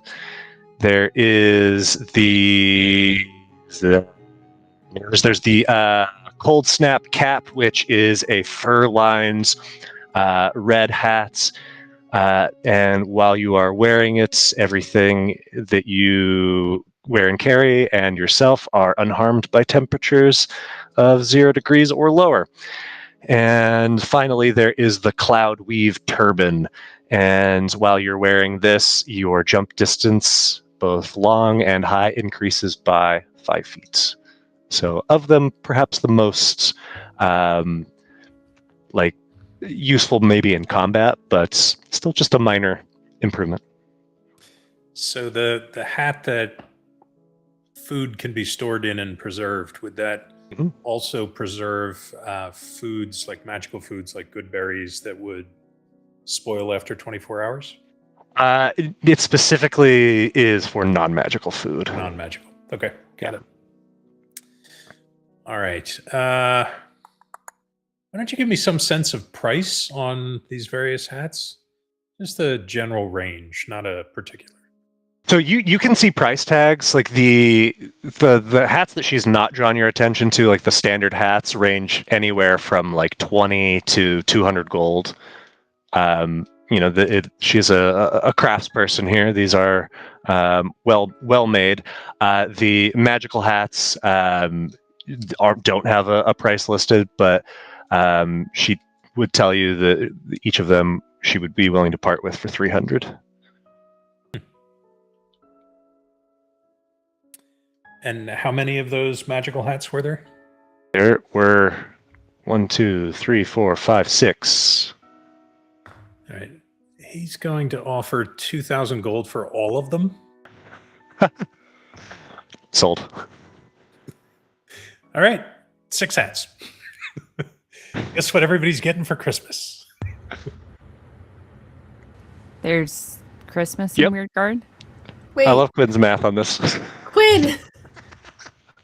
This Why is a would you do Teorin. This is a Teorin. Yeah, no, that's good. Okay, cool. You got 6 awesome hats, which I will add to your inventory. I'm never gonna know if Excellent. that was on purpose or not, am I? Oh, that was totally on purpose. I felt like it was on purpose. Just That just reminds me of the SpongeBob just keeps coming up, but when Patrick is like, "How much is it?" It's was it like $2. Oh, all I got is 5. All I got is 10. Okay, the Lantern Hood, the Hex Mist, the Cold Snap, the Cloud Weave, the Bicorn, the Pilgrim's Plenty. Quinn, you're gonna be so stylish. We're giving them out. We've now got a whole wardrobe for the party. Awesome. Come on, 300. That's a bargain. Well, Yeah. 2,000.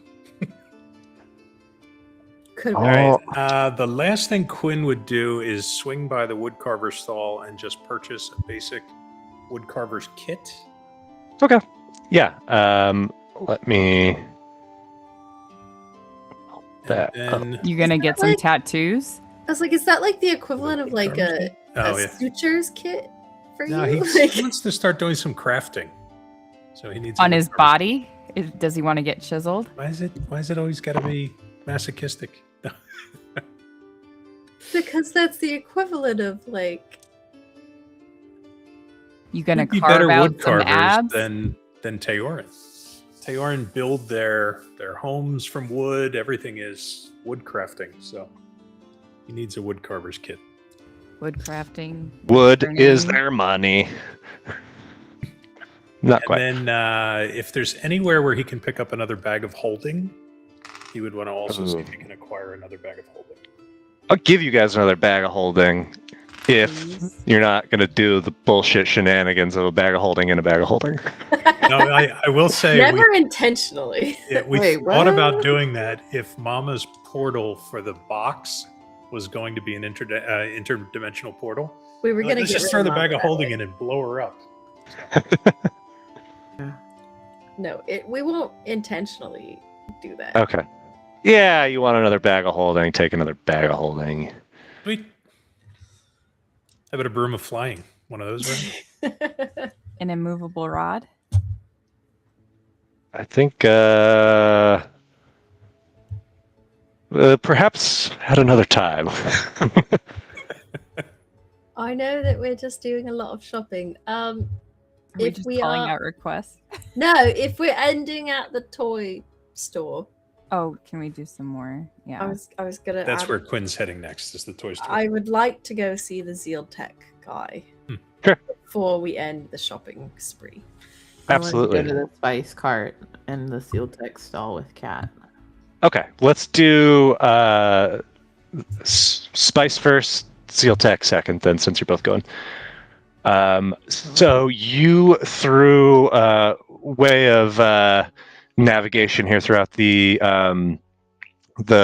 markets here, Nosh, have found a very small and unassuming shop or a stall here in the Grand Bazaar.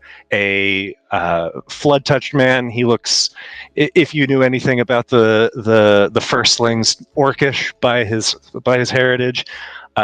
Is got his legs kicked up, eyes closed, just seemingly taking a nap. Exposed to the sun, just knocked off. But clearly, he is a purveyor of spices, based on what you see on display. Is he like asleep or is he just Looks like it. lounge back? Okay. Would you say he's lounged back against his stall and there's like spices all around, or It's like he's got his small portable cart here. There's a display where you can see like various jars, but he is behind it with his legs on the. He's sitting in a chair and he's got his feet on the top of it. I'm gonna do a quick survey of the spices to see if he has the ones I want to restock with before I get his attention. I was gonna look for spearmint, paprika, ginger powder, garlic powder, and clove. So you're seeing all of those spices. It's hard to tell for sure if they're of the magical variety without a closer inspection. Okay. But I do see he has a version of them, if not like more than one version of that type of spice. Yeah. Okay. I'm gonna knock on the cart. I don't know if you guys actually were able to hear that or not. Yep. We're up. How you doing, friend? Doing well. I need to refill Beautiful on day. spices. It is. Oh, we all spices. I got you. What do you need? So I don't need just the ordinary spices here. I need the magical variety, a little bit of Oh, the good.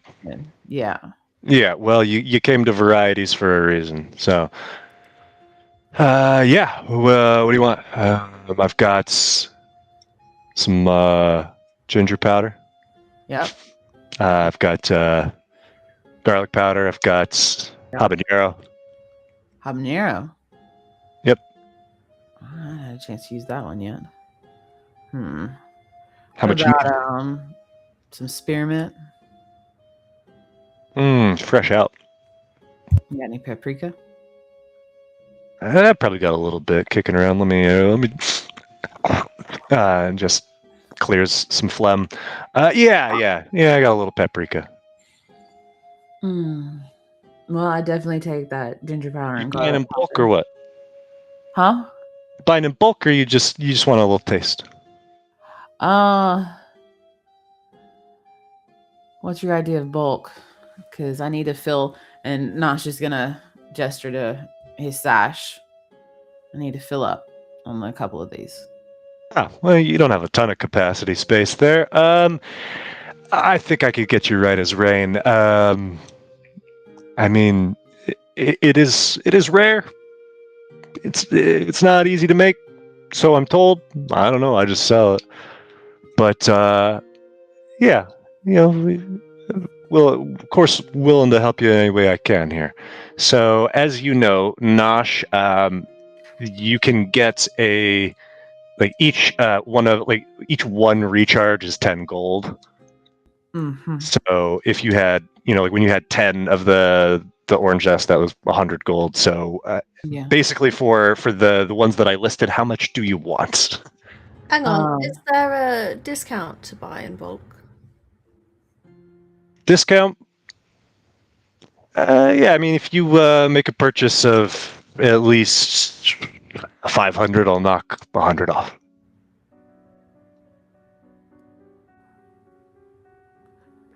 I would save a bit because then I could just store it away. Do they expire, Nosh? Not if sealed properly. They don't. It's when you're opening and using them and air gets mixed in that it can cause it to degrade over time.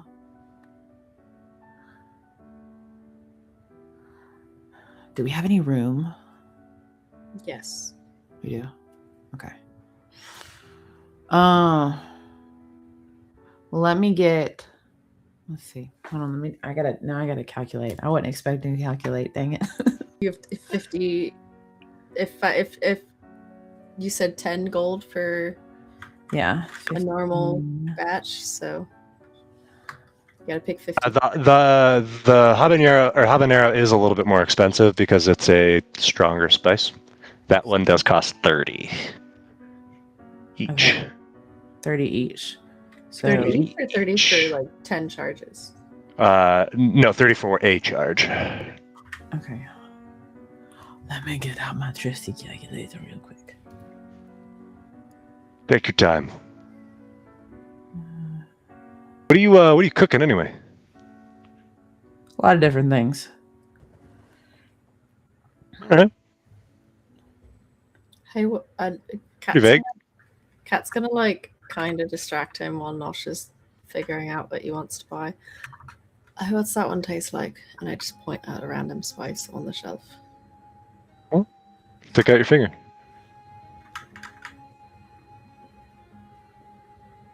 He goes over, grabs what looks something that is like yellow and black, and just sprinkles a bit on your finger. Taste it.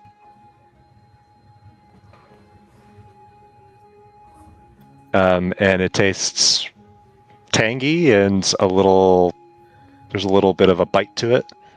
It's lemon pepper. Delicious. Put it on fish. Put it on steak. Put it on anything. Put it on your salad. Just eat it as is. Not magic, but it's good. Do you have any like? I guess like salt would be the closest thing that you would have.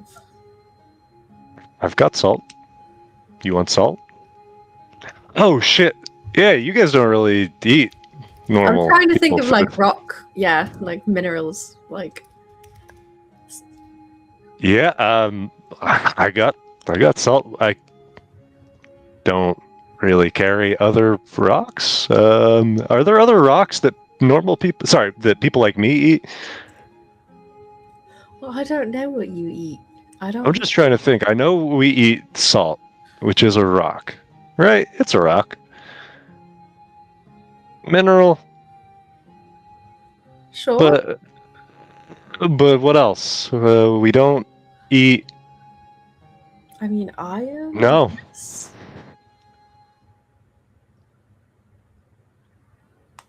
We generally eat plants and animals. It's kind of disappointing, but okay. Yeah. Well, not everybody does. Some people just eat plants. Some people, I guess, just eat rocks. It's true. I think, like, you know, the Teora, I think they just eat dirt, which is kind of like rocks. Oh no, they. Well, they at least eat berries as well. All right, sick. I think I've calculated it. Okay. Sorry. Let me get, for 850 gold, could I get 25 ginger powder, 16 garlic powder, 11 clove, 11 paprika, 11 spearmint, and 10 habanero. I'm gonna trust your math because I wasn't writing anything down. You can adjust the quantities that you have of those things. You said how many have an habanero? Just 10 habanero because it was 30. Okay, so 10 habanero, and then the rest of it, you should be able to adjust those numbers to get to your total there. Basically, for some of the ones I've used, I'm basically trying to double them and then fill them Gotcha. back up. Damn, you about clean me out.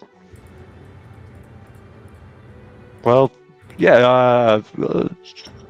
You know what? I could give you the gold, but what if I taught you something? I'm listening.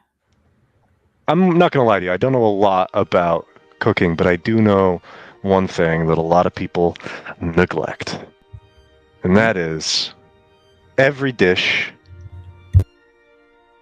needs just that like little bit of something, you know, that little bit of je ne sais quoi, that little bit of just X factor to it, just a little finisher.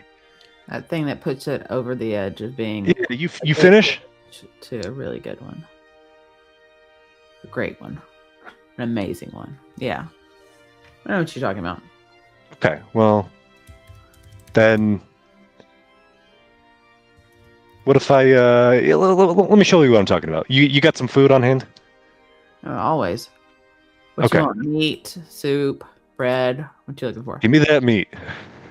All right. I'm gonna pull out a piece of meat, I guess, like the chicken breast. Perfect. And so, in short, here, I've added a mechanic for recipes here, and it's beyond just your like your cooking of the dish, right? You have now 3 finishes available to you. There's the herb garnish. And so the way these work is when you give someone a recipe, you are just quickly adding a quick finish to it. Mm-hmm. So the herb garnish, there is the mirror glaze, and a dollop of fresh cream. Okay. Where will I find those? I'm going to add them to your sheet now. So this is something you would do in the moment, not when you prepare them. So it could be situational. Just adds an additional effect to your recipe. Okay, cool. So you will see those under your features at the very bottom. And I'll let you peruse those at your leisure. Okay, cool. Yeah.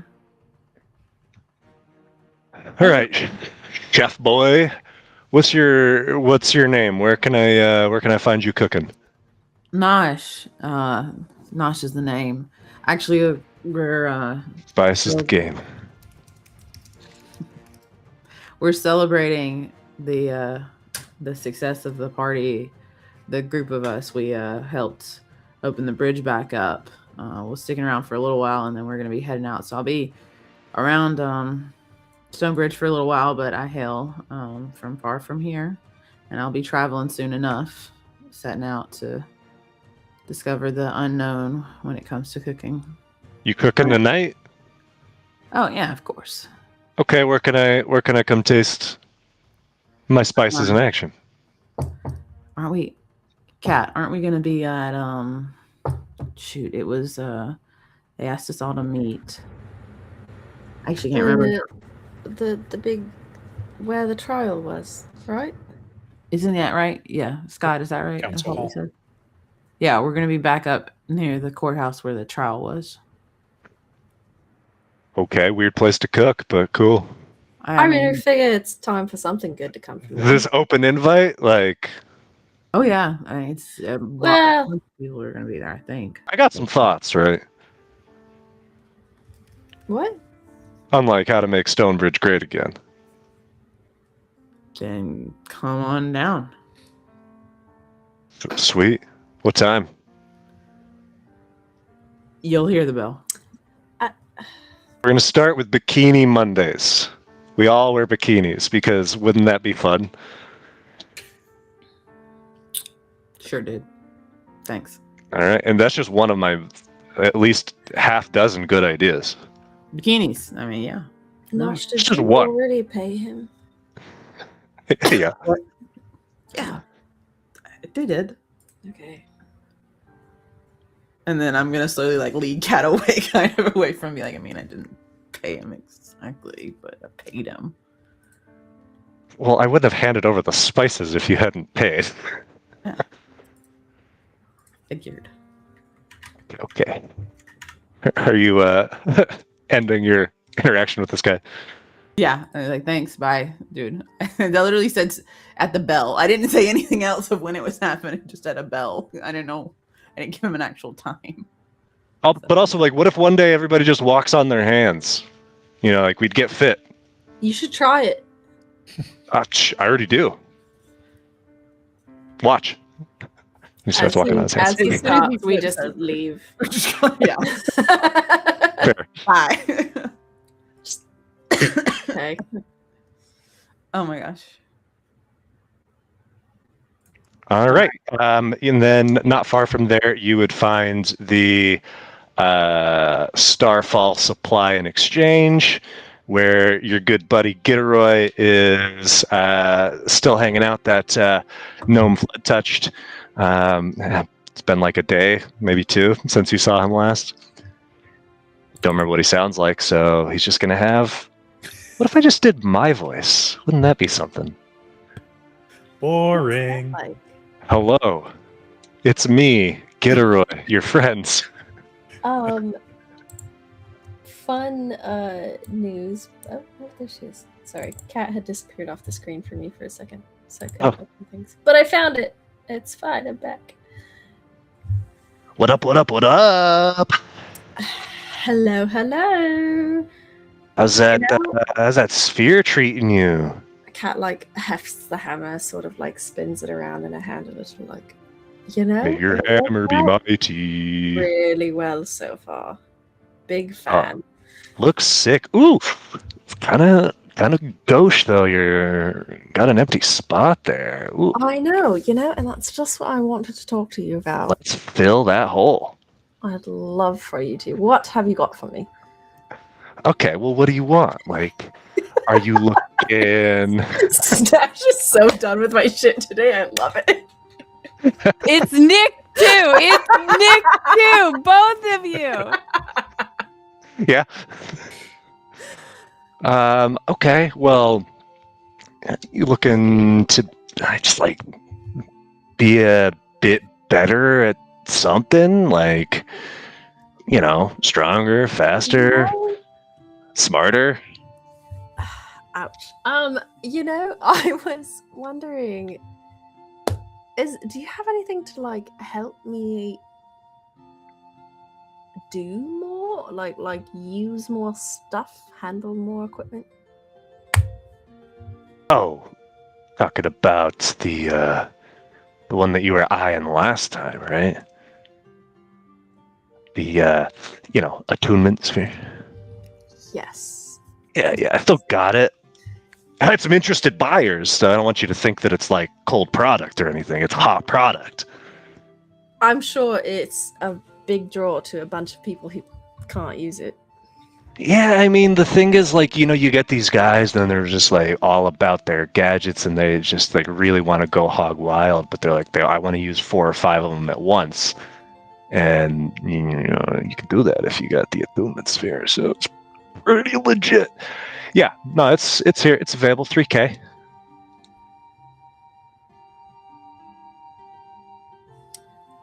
I mean, any sort of like returning customer. 29. Like I said, it's our product. I guess in game it's only been like a day since we've been here, right? Yeah. Trying to remember. It's been a lot longer than that. Okay. It really feels like it's been like Yep. weeks since It's been a lifetime. It's a lifetime. Would I have any sense of like the commonality of the Zealtech weapons and such? It's like the weapons themselves, like you see he has them on display, like for purchase. You're not seeing any that have 5 slots like yours does. That seems anomalous. Sure. And he even like offered to buy it last time. You see that there's also like some helms or like breastplates that have them as well. So not crazy uncommon.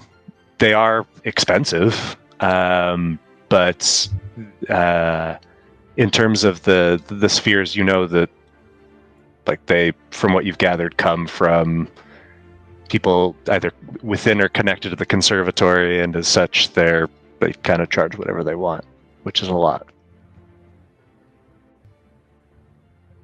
Would you take 2.5? 525. Can I right on your shoulders, just to feel what it feels like to be tall? How long? Just if we can go the length of the bazaar. I want to go say hi to a friend. Ah, fuck it. This seems like fun. Sure. And you just play along. Look, I'm not the best at improv here, okay? I need a little You bit don't more- have to say shit. You just don't contradict me. Okay, but there are lines.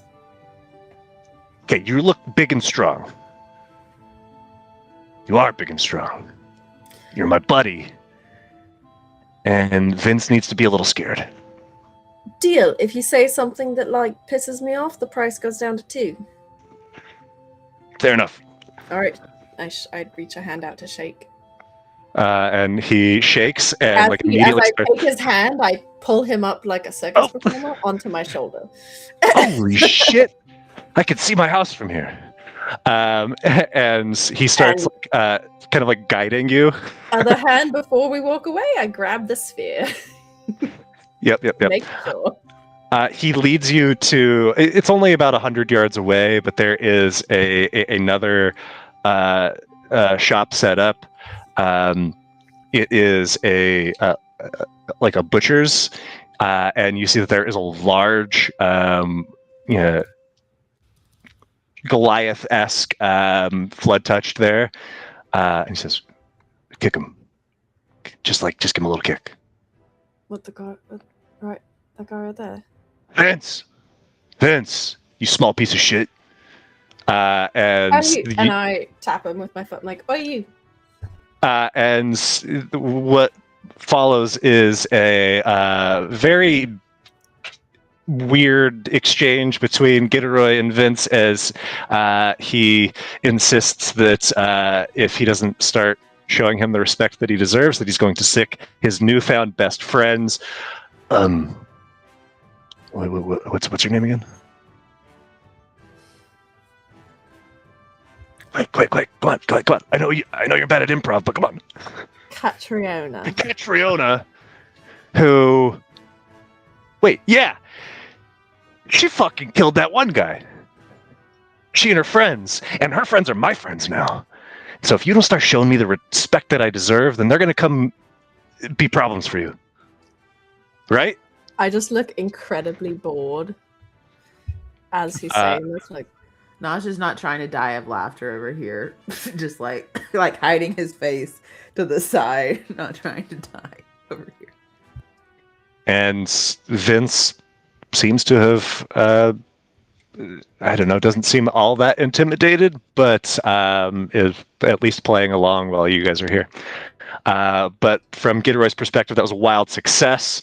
And once out of Vince's eye line, he hops down and says, "All right, you guys are my best friends."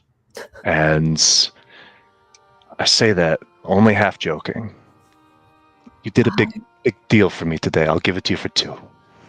You know what? I'm gonna take that price. And I give him the 2 and take the sphere, and then I look at him and I go, "You should really make some friends, because there's no way that we can be the best you got right now." Yeah, no, you're right. It's a little sad, buddy. And I like clap him on the Where do you shoulder. meet people? You know, it's hard. Cheers. All right, and you now have the attunement sphere. Are you popping that in?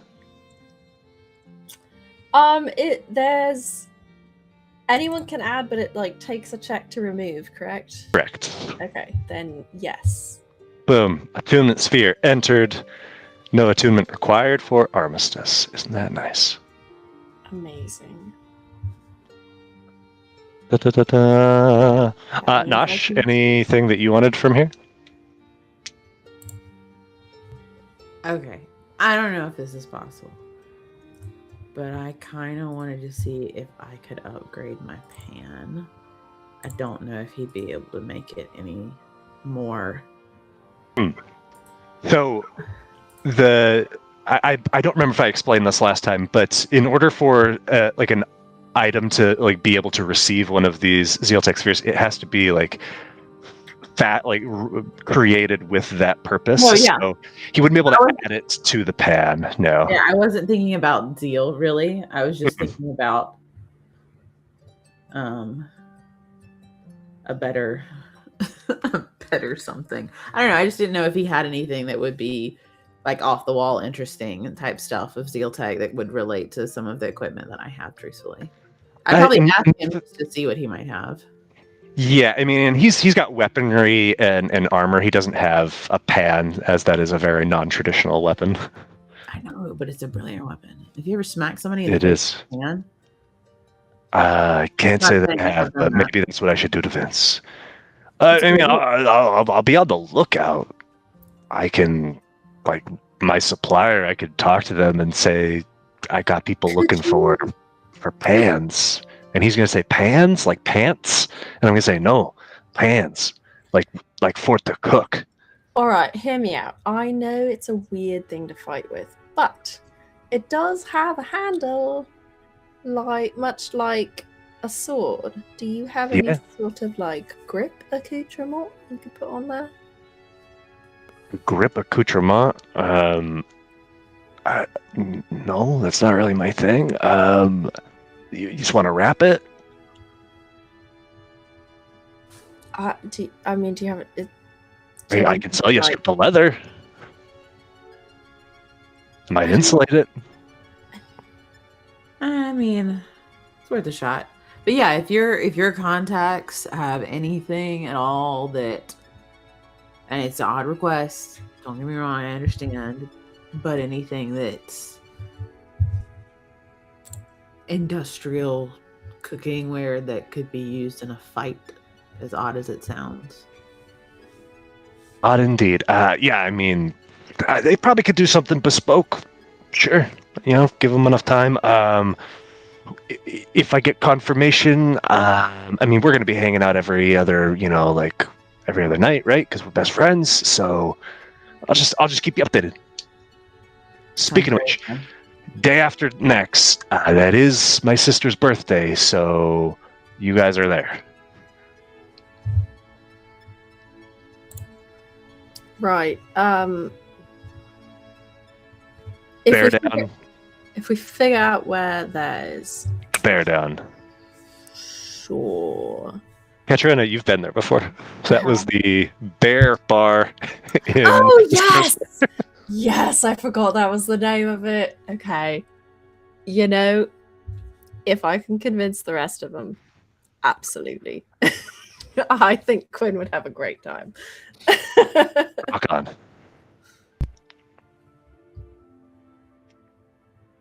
All right. Are we No, headed to the next Toy door. Story now for the meetup, Cat? Was there anything else you wanted to look at? Nope, those are the two things Kat wanted to do. We want to take a little break before we get all party back together. Works for me. All right. Be back in a few.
All right, we're back. The four of you reconvening at, as you, on the outside here, those of you who can read would see that it says Montrose's Marvels. And inside the four of you together, yeah, you see this just realm of chaos and wonder, shelves lined with all sorts of dolls and gadgets and tops, some of these things that move of their own accord, some of them that seem to flash in and out of existence, with loud bangs and some that play music, and just it is an assault on the senses. And among them, you see what is very clearly clientele, but on a banister on the second story, just staring down in seemingly delighted bewilderment or reverence is a white furred rabbit Namasi. He's wearing a burgundy patched suit, a turquoise cravat, white silk gloves, and just has one of his two front teeth is missing. I love it already. Harlow's in awe. The toys are just, yeah. Toys are just, yeah. In seeing you all kind of just standing there in surprise, you see that this Namasi leaps over and lands with grace and comes scampering up to you. Well, welcome to Montrose's Marvels. My name's Pumpernickel Montrose. How can I be of service to you? Do you have any blocksters? Ooh, blocksters. Of course we do, but I do warn you, there was a tournament just a few days ago, so We have very little besides the starters, I'm afraid. However, if you're a serious collector, I'm always making orders. I'd be happy to place one for you. Place an order. Yes, you're familiar with the concept. Yes, but do you have like a preset, or is this like a custom order?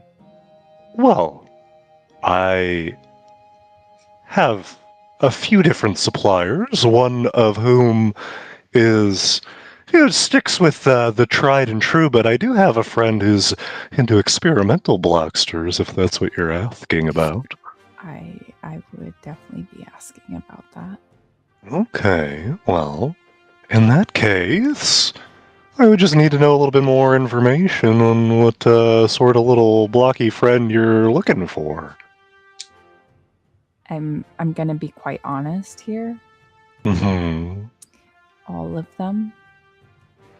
Well, in that case, you will never ever be done. How Good. big is your collection now? I have 2. 2. Well, 2 isn't bad for a burgeoning young collector. Can I take a look? Yeah. I'll pull out. I don't have them in my inventory, but I believe I have the little. They're in the actors tab because they have like character sheets. Oh.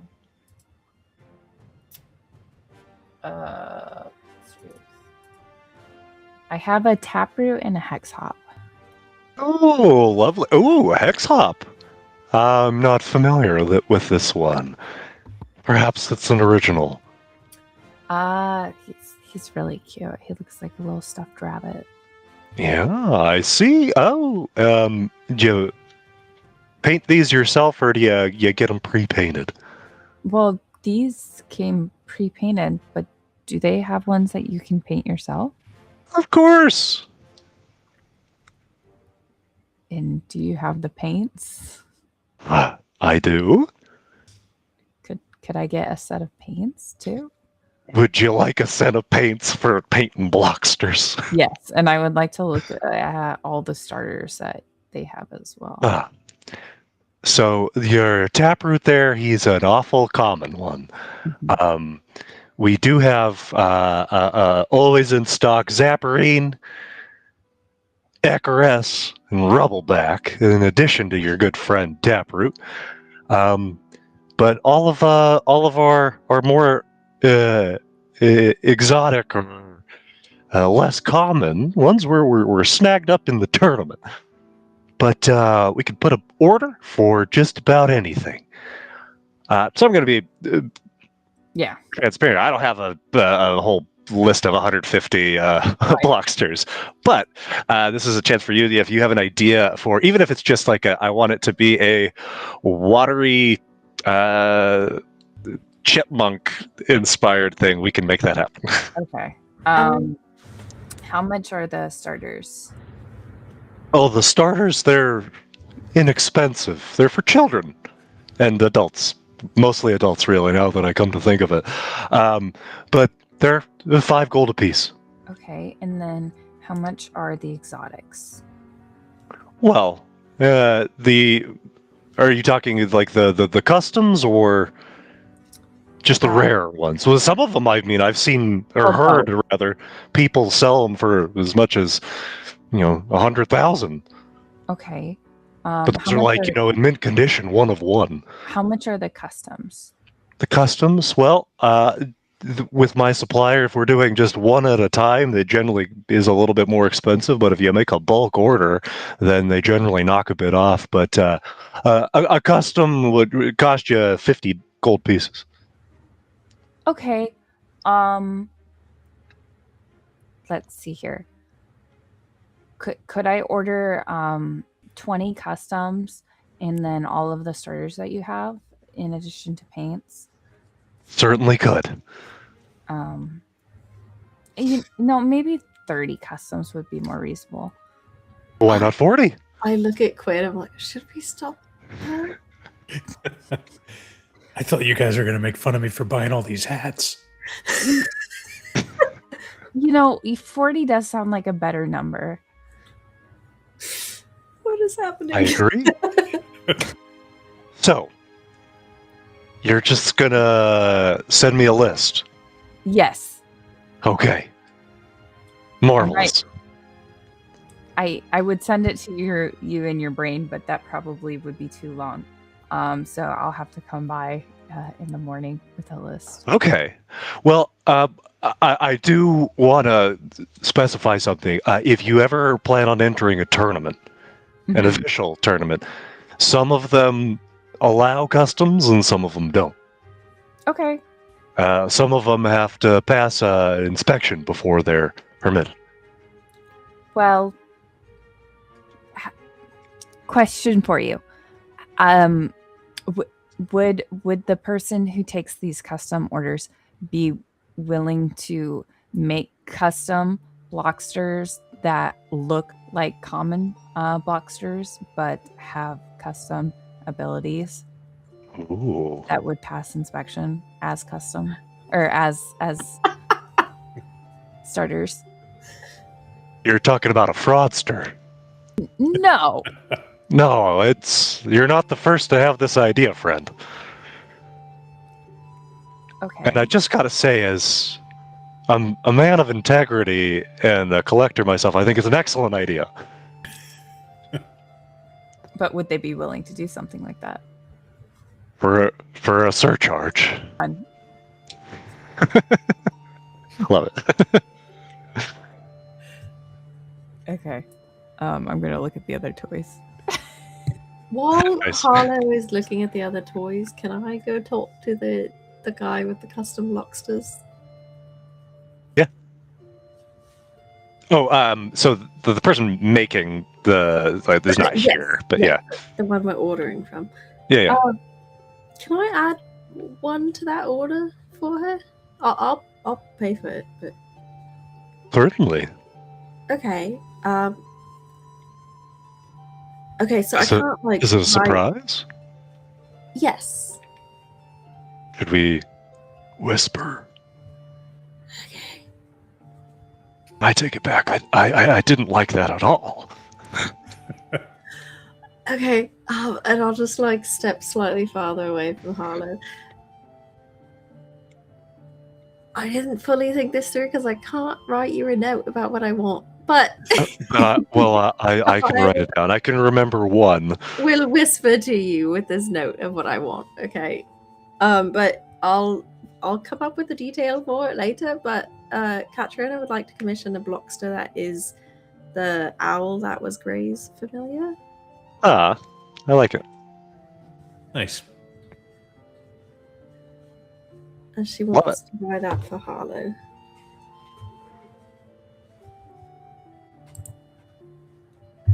But just the one for you, 40 for your friend. Whatever she was. I don't know what she was wanting, honestly. We'll see how deep her imagination is. I suppose we will. You're gonna receive these like 5 at a time. I was gonna say, Nick, I'm probably only gonna request a couple of them, and then the rest will be like as we go. Gotcha.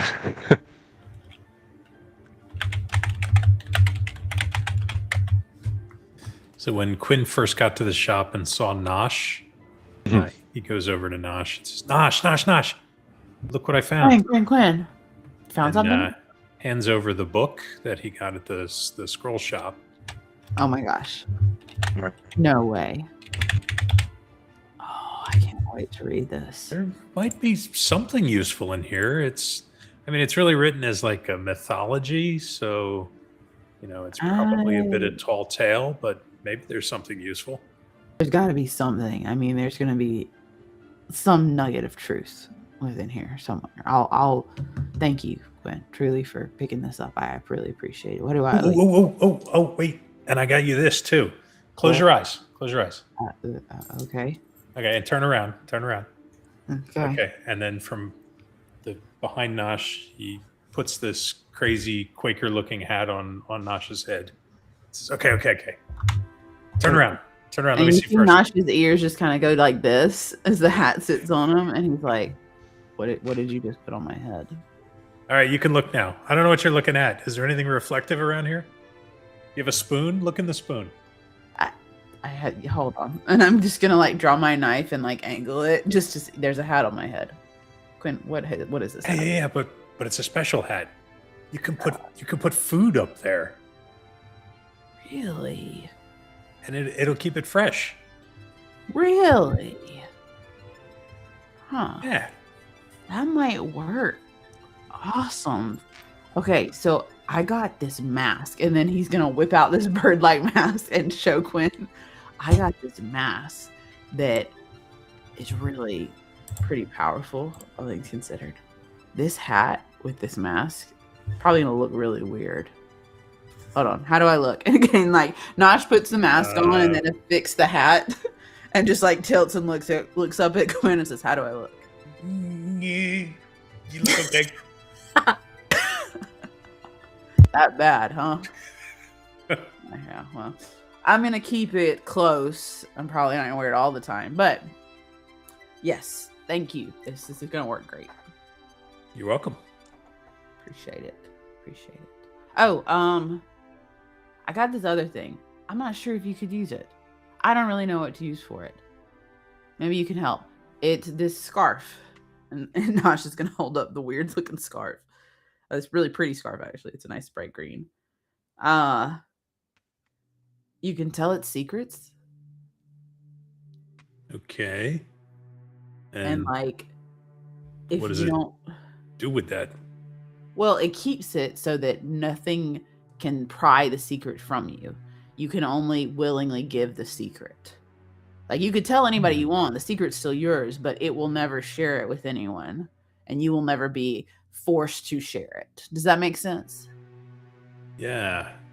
So, like, That sounds like Nemasi magic to me. That sounds like it's almost like your oath magic. it really kind of is. But downside, apparently, it'll scream your secret out randomly for no reason, depending on how long you've left the secret within it.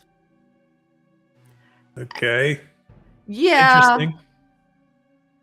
I Well, who mean, knows? Maybe we'll find a good use for that at some point.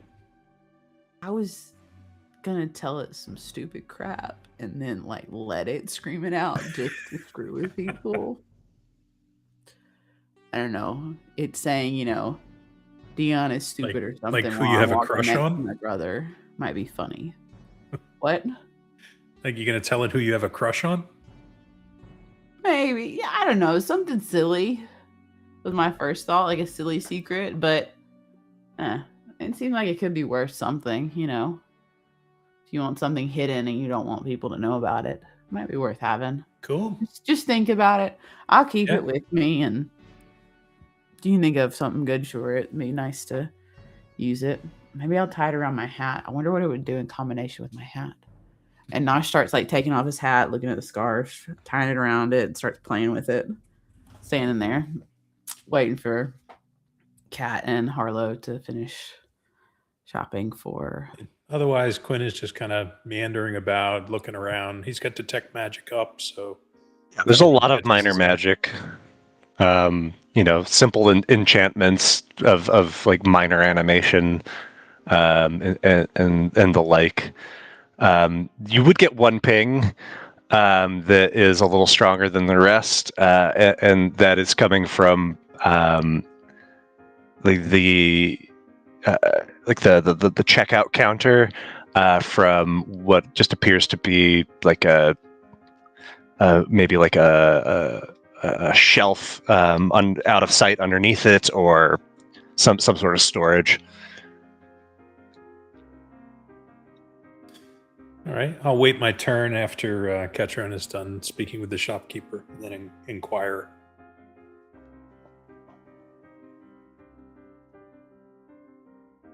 Okay, Catriona, your business finished? Yes, I just wanted to get the one. Thank you. Righteous. So then Quinn will just catch the attention of the shopkeeper and I was just wondering if you had anything, particularly special that you don't have out on display. I do, but you can't have them. Oh, what is it? I'm just It curious. would kill me to part with them. They're my weird guardian girl dolls. I've never seen them in person. Could I see them? Well, they're mine. I love them. I couldn't possibly part with them. But you don't even want to show them off? You're not gonna like them the way that I do. You won't get them. They're not for you. They're for me.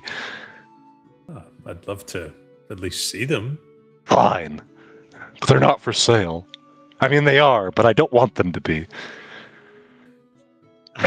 And you see he hops over literally the counter, retrieves, after like a series of clicks and clangs, a metal box that is heavy and large, undoes a series of locks and opens it up, and you see inside are 4 very... Well, what are you expecting here, Quinn? I don't know that I'm expecting anything. Are they kind of like very dolled up, ornate, almost Barbie-looking figures? No, they are little more than like cloth and like thread and buttons. They are the most just simple-looking dolls. They look like a child made them. And are they what was pinging magic, or was it these Yes. locks and all that? They are. Okay. Well, these are curious. So Gorgeous, I know. what makes them special to you? If I'm away from them for long, I feel a great sense of dread and pain and suffering. Because I've worked so hard to collect them. I have a complete set. Okay. Well, do they do anything? I mean, they're beautiful. Beyond that, I mean, they're really lovely. They move me, and is that not the purpose of art? Interesting. Yes. But you've seen too much. And snaps the lid closed. Well, that was curious. Okay. Yeah, you did say they were for sale, however. You didn't want to sell them, but No, I don't want to. It would kill me to sell them. I'm just curious, what But they are price do you technically for sale. For what price? An exorbitant sum. You couldn't possibly afford it. Oh, humor me. 500 gold apiece. 18 for the set. Would you mind if I inspected them one more time? I just want to make sure they're authentic. Sir, I would be delighted. And opens the lid again, and you see 4 dolls. Each more shoddy than the last. All right, can Quinn cast Identify on one of the dolls? You just roll a d4 for me. Okay.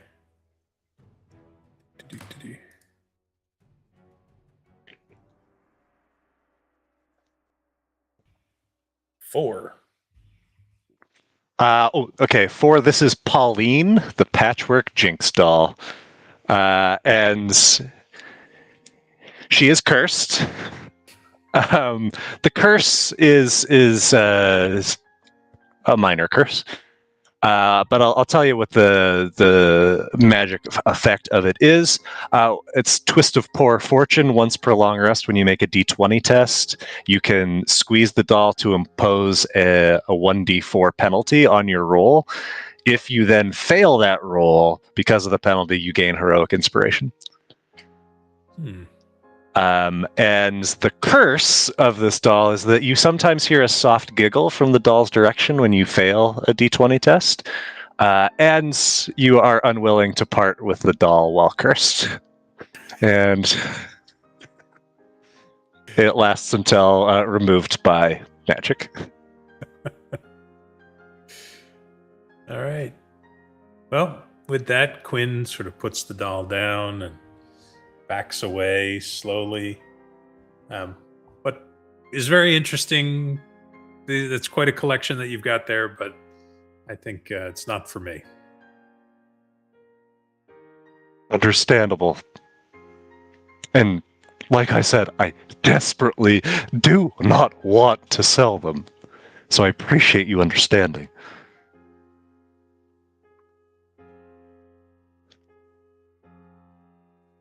Anything else I could interest you in, friend? Something less dear to my heart. Well, I'd be curious what else. I'm not really into Blocksters myself, but what else? What else could I see of your inventory? And he begins like walking you through the aisles. It's, childish bits and bobs. There's, I imagine Quinn. I don't know. Does Quinn want any toys? I guess it depends on what it is. Would they have the woodcarver's kit? I think I already bought one. Yeah, he's already got one.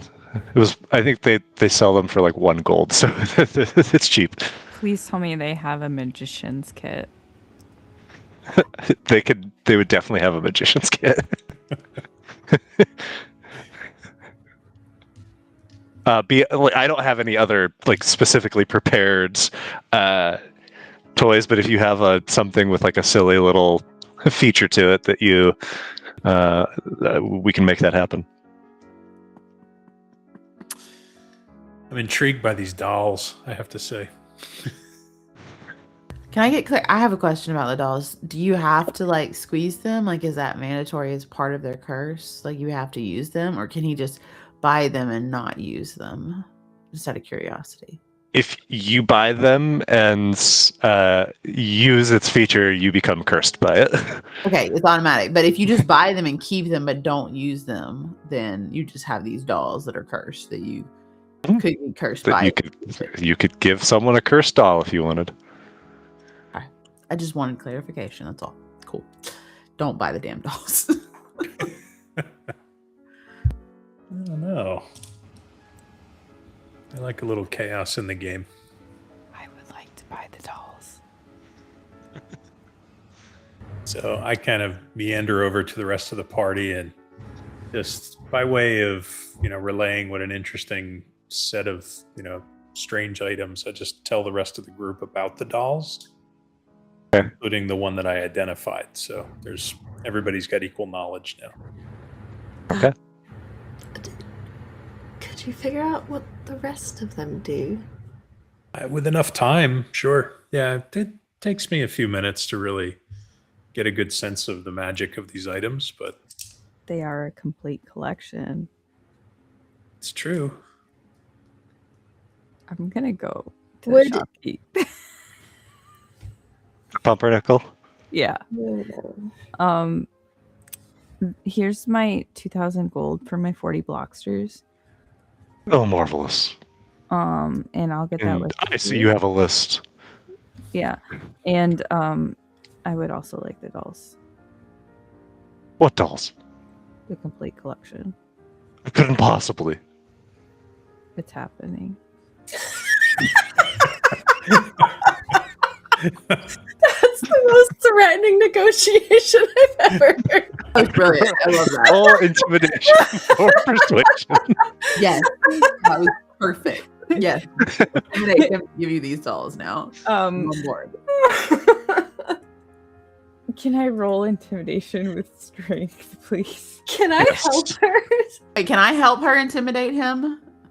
Is Anybody that who's proficient in intimidation can help. Yeah. Yes, I am. just straight strength or Are you so? Yeah. So, like, are you not proficient in intimidation? I'm proficient in Okay. persuasion. So yeah. So you would just roll a strength check with advantage then. I love this argument so much. That's 20.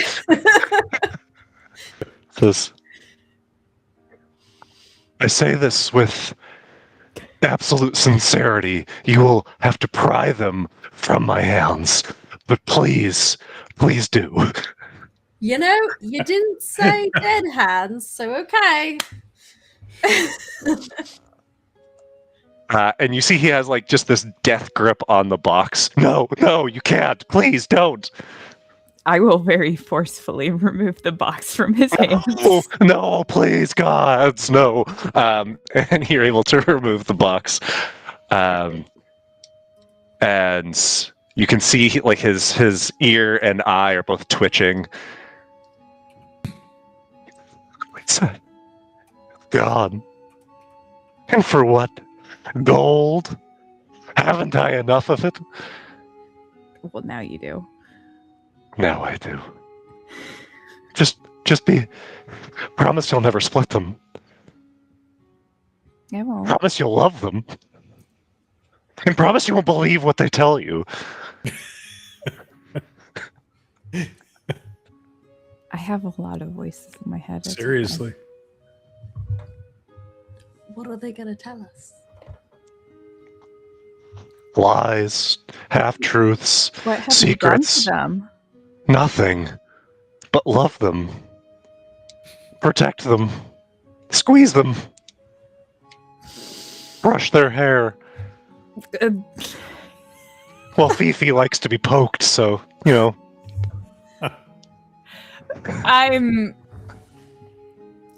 I'm good, Nick. I'm not running that one. Harlow's happy. She has toys, a lot of them. And more on the way. More on the way. Righteous. The Harlow T-shirt is just going to say, "It's happening." Yeah.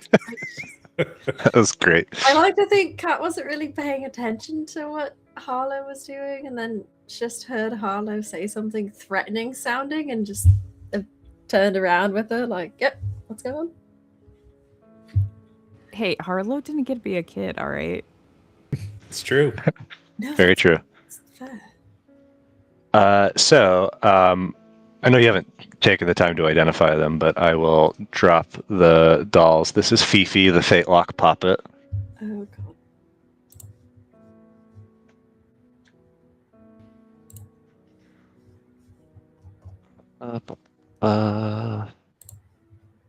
So you can read the curses. There's Henrietta, the Hushling doll.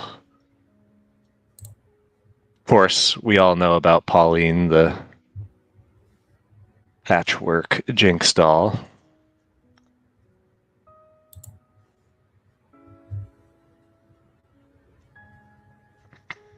And lastly, there is Samantha, the Tangle Mop Tot. You heard that right, Samantha. Samantha? Samantha.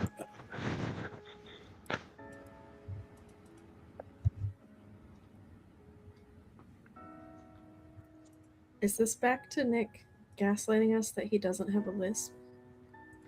Yes.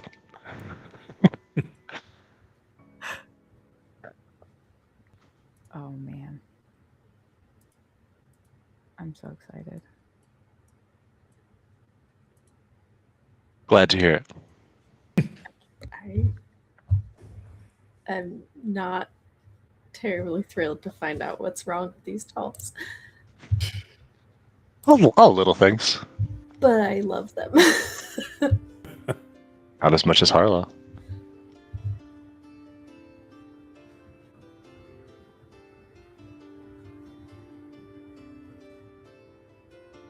Why is everybody else at full health?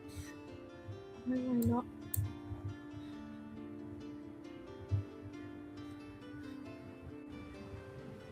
I gotta figure out how I can hold all 4 dolls at once. You make a Need a bandolier. a bandolier you- dolls. You have to use both hands to squeeze, or can you like squish like that? It doesn't say while you hold this in your hands. You could line them up 1, 2, 3, 4, and just. You need like a Batman utility belt of dolls. put Yeah, them it's on like garters. one of them, for example, you just have to speak to it to activate it, so you don't have to act like physically be holding it in your hand. But By Once you're cursed. squeezing, I can squeeze that anywhere on my body. Yeah. Sure. It's like I said, garters. You can squeeze it to my cheeks. In your prison pocket. Not that deep, no. You must care for them. I must care for them, Quinn. It's a complete set. Ah. Oh. Ooh. All right. So you have. Is there any other shopping you guys want to do? I think Can't Quinn is think of done. anything. Oh wait, Is it time? Replace our rope. I need some meat. I need to get some You would meat. have been able to get some from the butcher. Perfect. Thank you. All I needed. I'm good to go wherever everybody wants to go. Can- My can hat we- is on my head. Can we replace our rope so we all have a good amount of rope again? That's prudent. We've used a bunch of it and left some on a cliff, and Yep. Yeah. uh, Let's find rope. I've got some. I've got none. that's why we're buying more. Rope for Catriona. And rope for Nosh. Can I get a grappling hook? Sure. I don't know what these prices will be on. Can I get a normal chef's knife? Mine still is like the. I guess I can see what the price is on them. Yeah, it's like stuff like this. I'm not worried about the 1 and 2 gold here and there. Okay.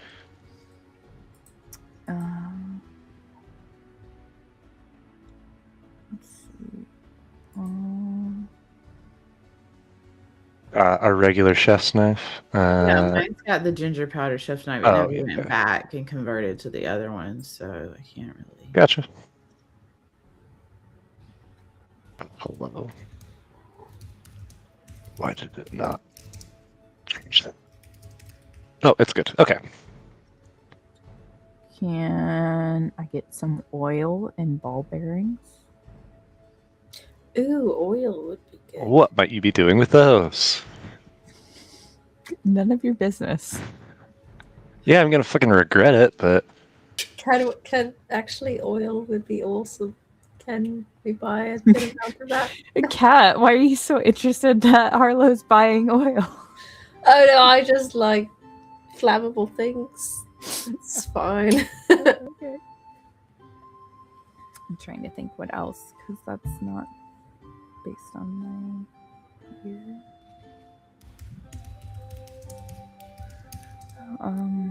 Nothing else on my list I would be able to find in town, correct, Nick?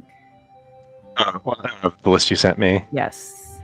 Yeah, we can assume that everywhere you've been Yeah. scouting it out. Yeah. Okay.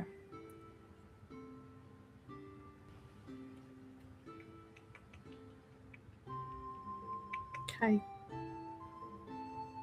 You need any spell components, Quinn? Nope. I'm Got good his for the moment. gems. Yeah.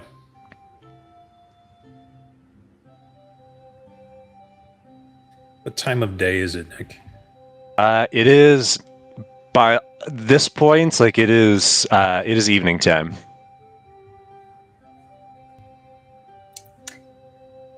Ready?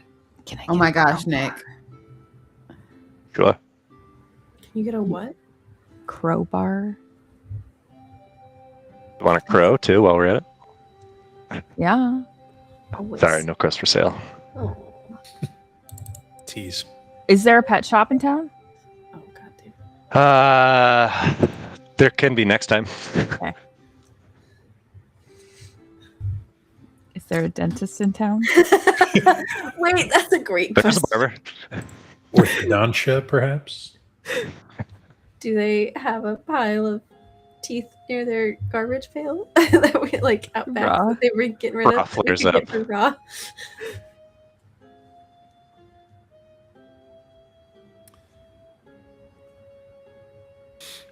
Anything else? Da, da, da.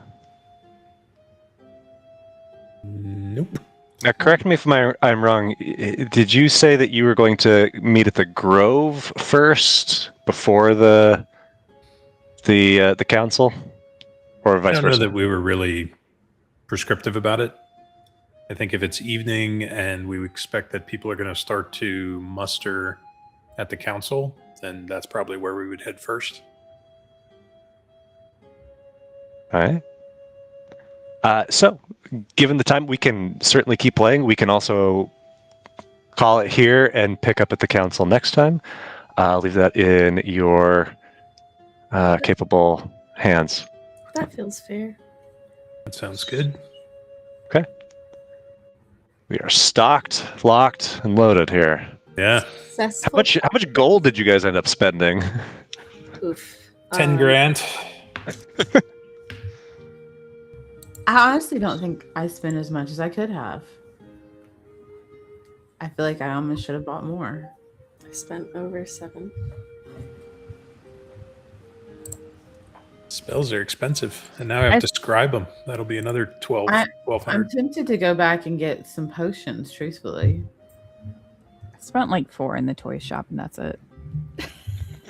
That's really the majority. Dropping coin on toys.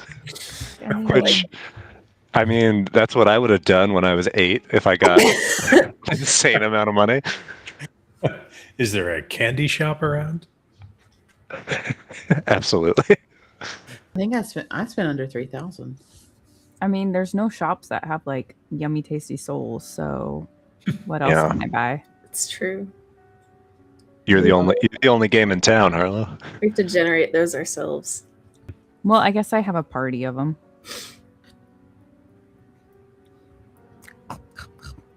Variety of parties. I will feed you anything else but my soul. It's okay. I already got your brothers. Damn it! Ooh. It's close enough. Next, I'll get your mom's. To get that soul back. How about that? Let's talk about that, Harlow. I'll feed you anything to get that soul back. Nosh, I'm working on it. Yeah. What do you need, though? I can do it. I need a lot of stuff. Well, truthfully, I would love to find a level 15 druid, but I don't think we're running into those right now. So I'm going to have to start stockpiling for the future. Okay. Let me know how I can help. I got a cool mask, by the way. Did you see it? Look at it. Doesn't it look cool? And Nosh puts the mask on for You us. should get a couple of them. This is the best one I found. Look, it's even got the gym. And Nosh is pointing at his forehead where the gym is on the mask, like a dork. You got the mask and then the hat. Yeah. Nosh, I did want to say if your goal was to be inconspicuous at any point in the future, I think that ship's pretty much sailed. Why would I ever want to be inconspicuous? And Nosh like throws the sash, the scarf over his The shoulder. scarf and the mask and the hat And just Love strikes it. the pose. on a fox. On a fox. Yeah. Like a Doctor Who character. Yeah, Very thank much you. so. It's like a Narnia character. This is Like- Mr. Tumnus. It's like a kid who just walked into like their parents' closet, just threw on everything. Yes, exactly. That's the We vibe. need to get you a trench coat now. Yes, please. I love trench coats. It's the perfect accessory. Alright. Oh, Righty. then I can like flip it behind me and like do the what is it? The flowing trench coat or cape style behind me. Billowing. Billowing, yes. Quinn's going to take wearing the Hex Mist hat as his normal attire. So and he'll alternate between making wisps of smoke and not. Nice. Love it. Yeah, once you use it, you would learn how to control it so that it's not like required for you to produce the smoke. Anybody else wearing hats? I've got hats aplenty. Feel like it might clash with all my masks. Just ask. You sure you don't want a turban? I'm wearing 2 masks and a helmet, so Your head's gonna get heavy. Well, you know where to find the hats if you ever feel like you want to wear a hat. I'll wear the lantern hood. You got it. That one's pretty good. Oh yeah, I gotta actually give these to Nosh, and so if I drop items, that won't create a loot pile, right? have to I don't know. actually make a There's try. an option to send to, And I'll do that. Send. I believe. There, it's the like. Yeah, it says- seals. Give to character. Yep, I see that. I'm gonna give it to Enyo. Oh. Oh, is that what it's saying? Give to Enya. I have. It's got everybody that's ever been in here. Yeah. Everyone who's ever been and ever shall be. Wow. Okay, Quick, Nosh. Scott, what's the next name of your next character? Oh, good question. Why am I about to die? Am I about to die? Fuck. We'll see. That'd be terrible. You go to your naming ceremony and then immediately die. That would suck. Nick wouldn't do that. Yes, Not I- intentionally. This isn't Martyria. All right, Nosh, did you get? No, I still have Pilgrim's Plenty in my inventory, and I still have. I still have a swan boat. Should have a swan boat. Yep. I haven't used my And- swan boat yet. Catriona, do you have Lantern Hood in yours? No. If All right. at the bottom, too, there's a request trade button. So I don't know if that's. Does that help? No. I Piles. Oh, and Katrina, I don't know if you ever looked at your cloak again, but last session we had talked about how it felt as if something had changed with it. So if you look at the description of the item, there is an additional feature there at the bottom now, synergy. Ooh, I can watch you guys trade. Is that on screen? Yeah. It's in the chat box. Yeah, I clicked. Oh, nice. Cool. Ooh, that's great. Catriona? I hit accept. No, it's just sitting on screen for me. Oh, okay. Give me a second. Sorry, I'm reading. The... Spectate trade. Oh, fascinating. It still shows, yeah, Quinn's got it. Okay, all I have is a cancel button because I said accept. Hang on. I hit accept. She. Oh, Accepted. Oh, that's so cute. Okay, cool. All right, now I'll do the same thing with Nosh. wait, that was cool. So you How could do like we do you that? could trade items back and forth. How did you do that? And how do we do? Oh, So Bottom down- left of the screen. oh, request to trade. Okay. What do you want? I'm just giving you the Pilgrim's Plenty. Oh, thank you. Do you want anything? Nah. Just your Yeah. undying friendship. You already had that, so that's fine. Well, your friendship when you are undying. I'm not I was dying. gonna say you're good until he dies. So I mean, if I get knocked unconscious, technically I'm not dead, so do remember that. Mhm. It does happen I'll sometimes. just put you back in a bag of holding and carry you around for a while. Oh, did you really put me in the bag? Damn. Do I need to attune to the hat? Nope, these hats are non-attunement. They're very minor magical properties. I'm wearing the hat, the scarf, and the mask, guys. How do I look? Crazy. Did you say pricey or crazy? I said crazy, but I think both. Chic. I got all of this for a great deal. Heck yeah. all right. Next time, guys. Awesome. Next time, could we do 3 in a row? The 3-peat? Mhm. Going for the hat trick. Oh, all I right. didn't say Got that it. out I loud. got it. Knocking on wood. Good night, stream. Good night. Speak it into existence. Bye, everyone. Thanks See for you, everybody. watching.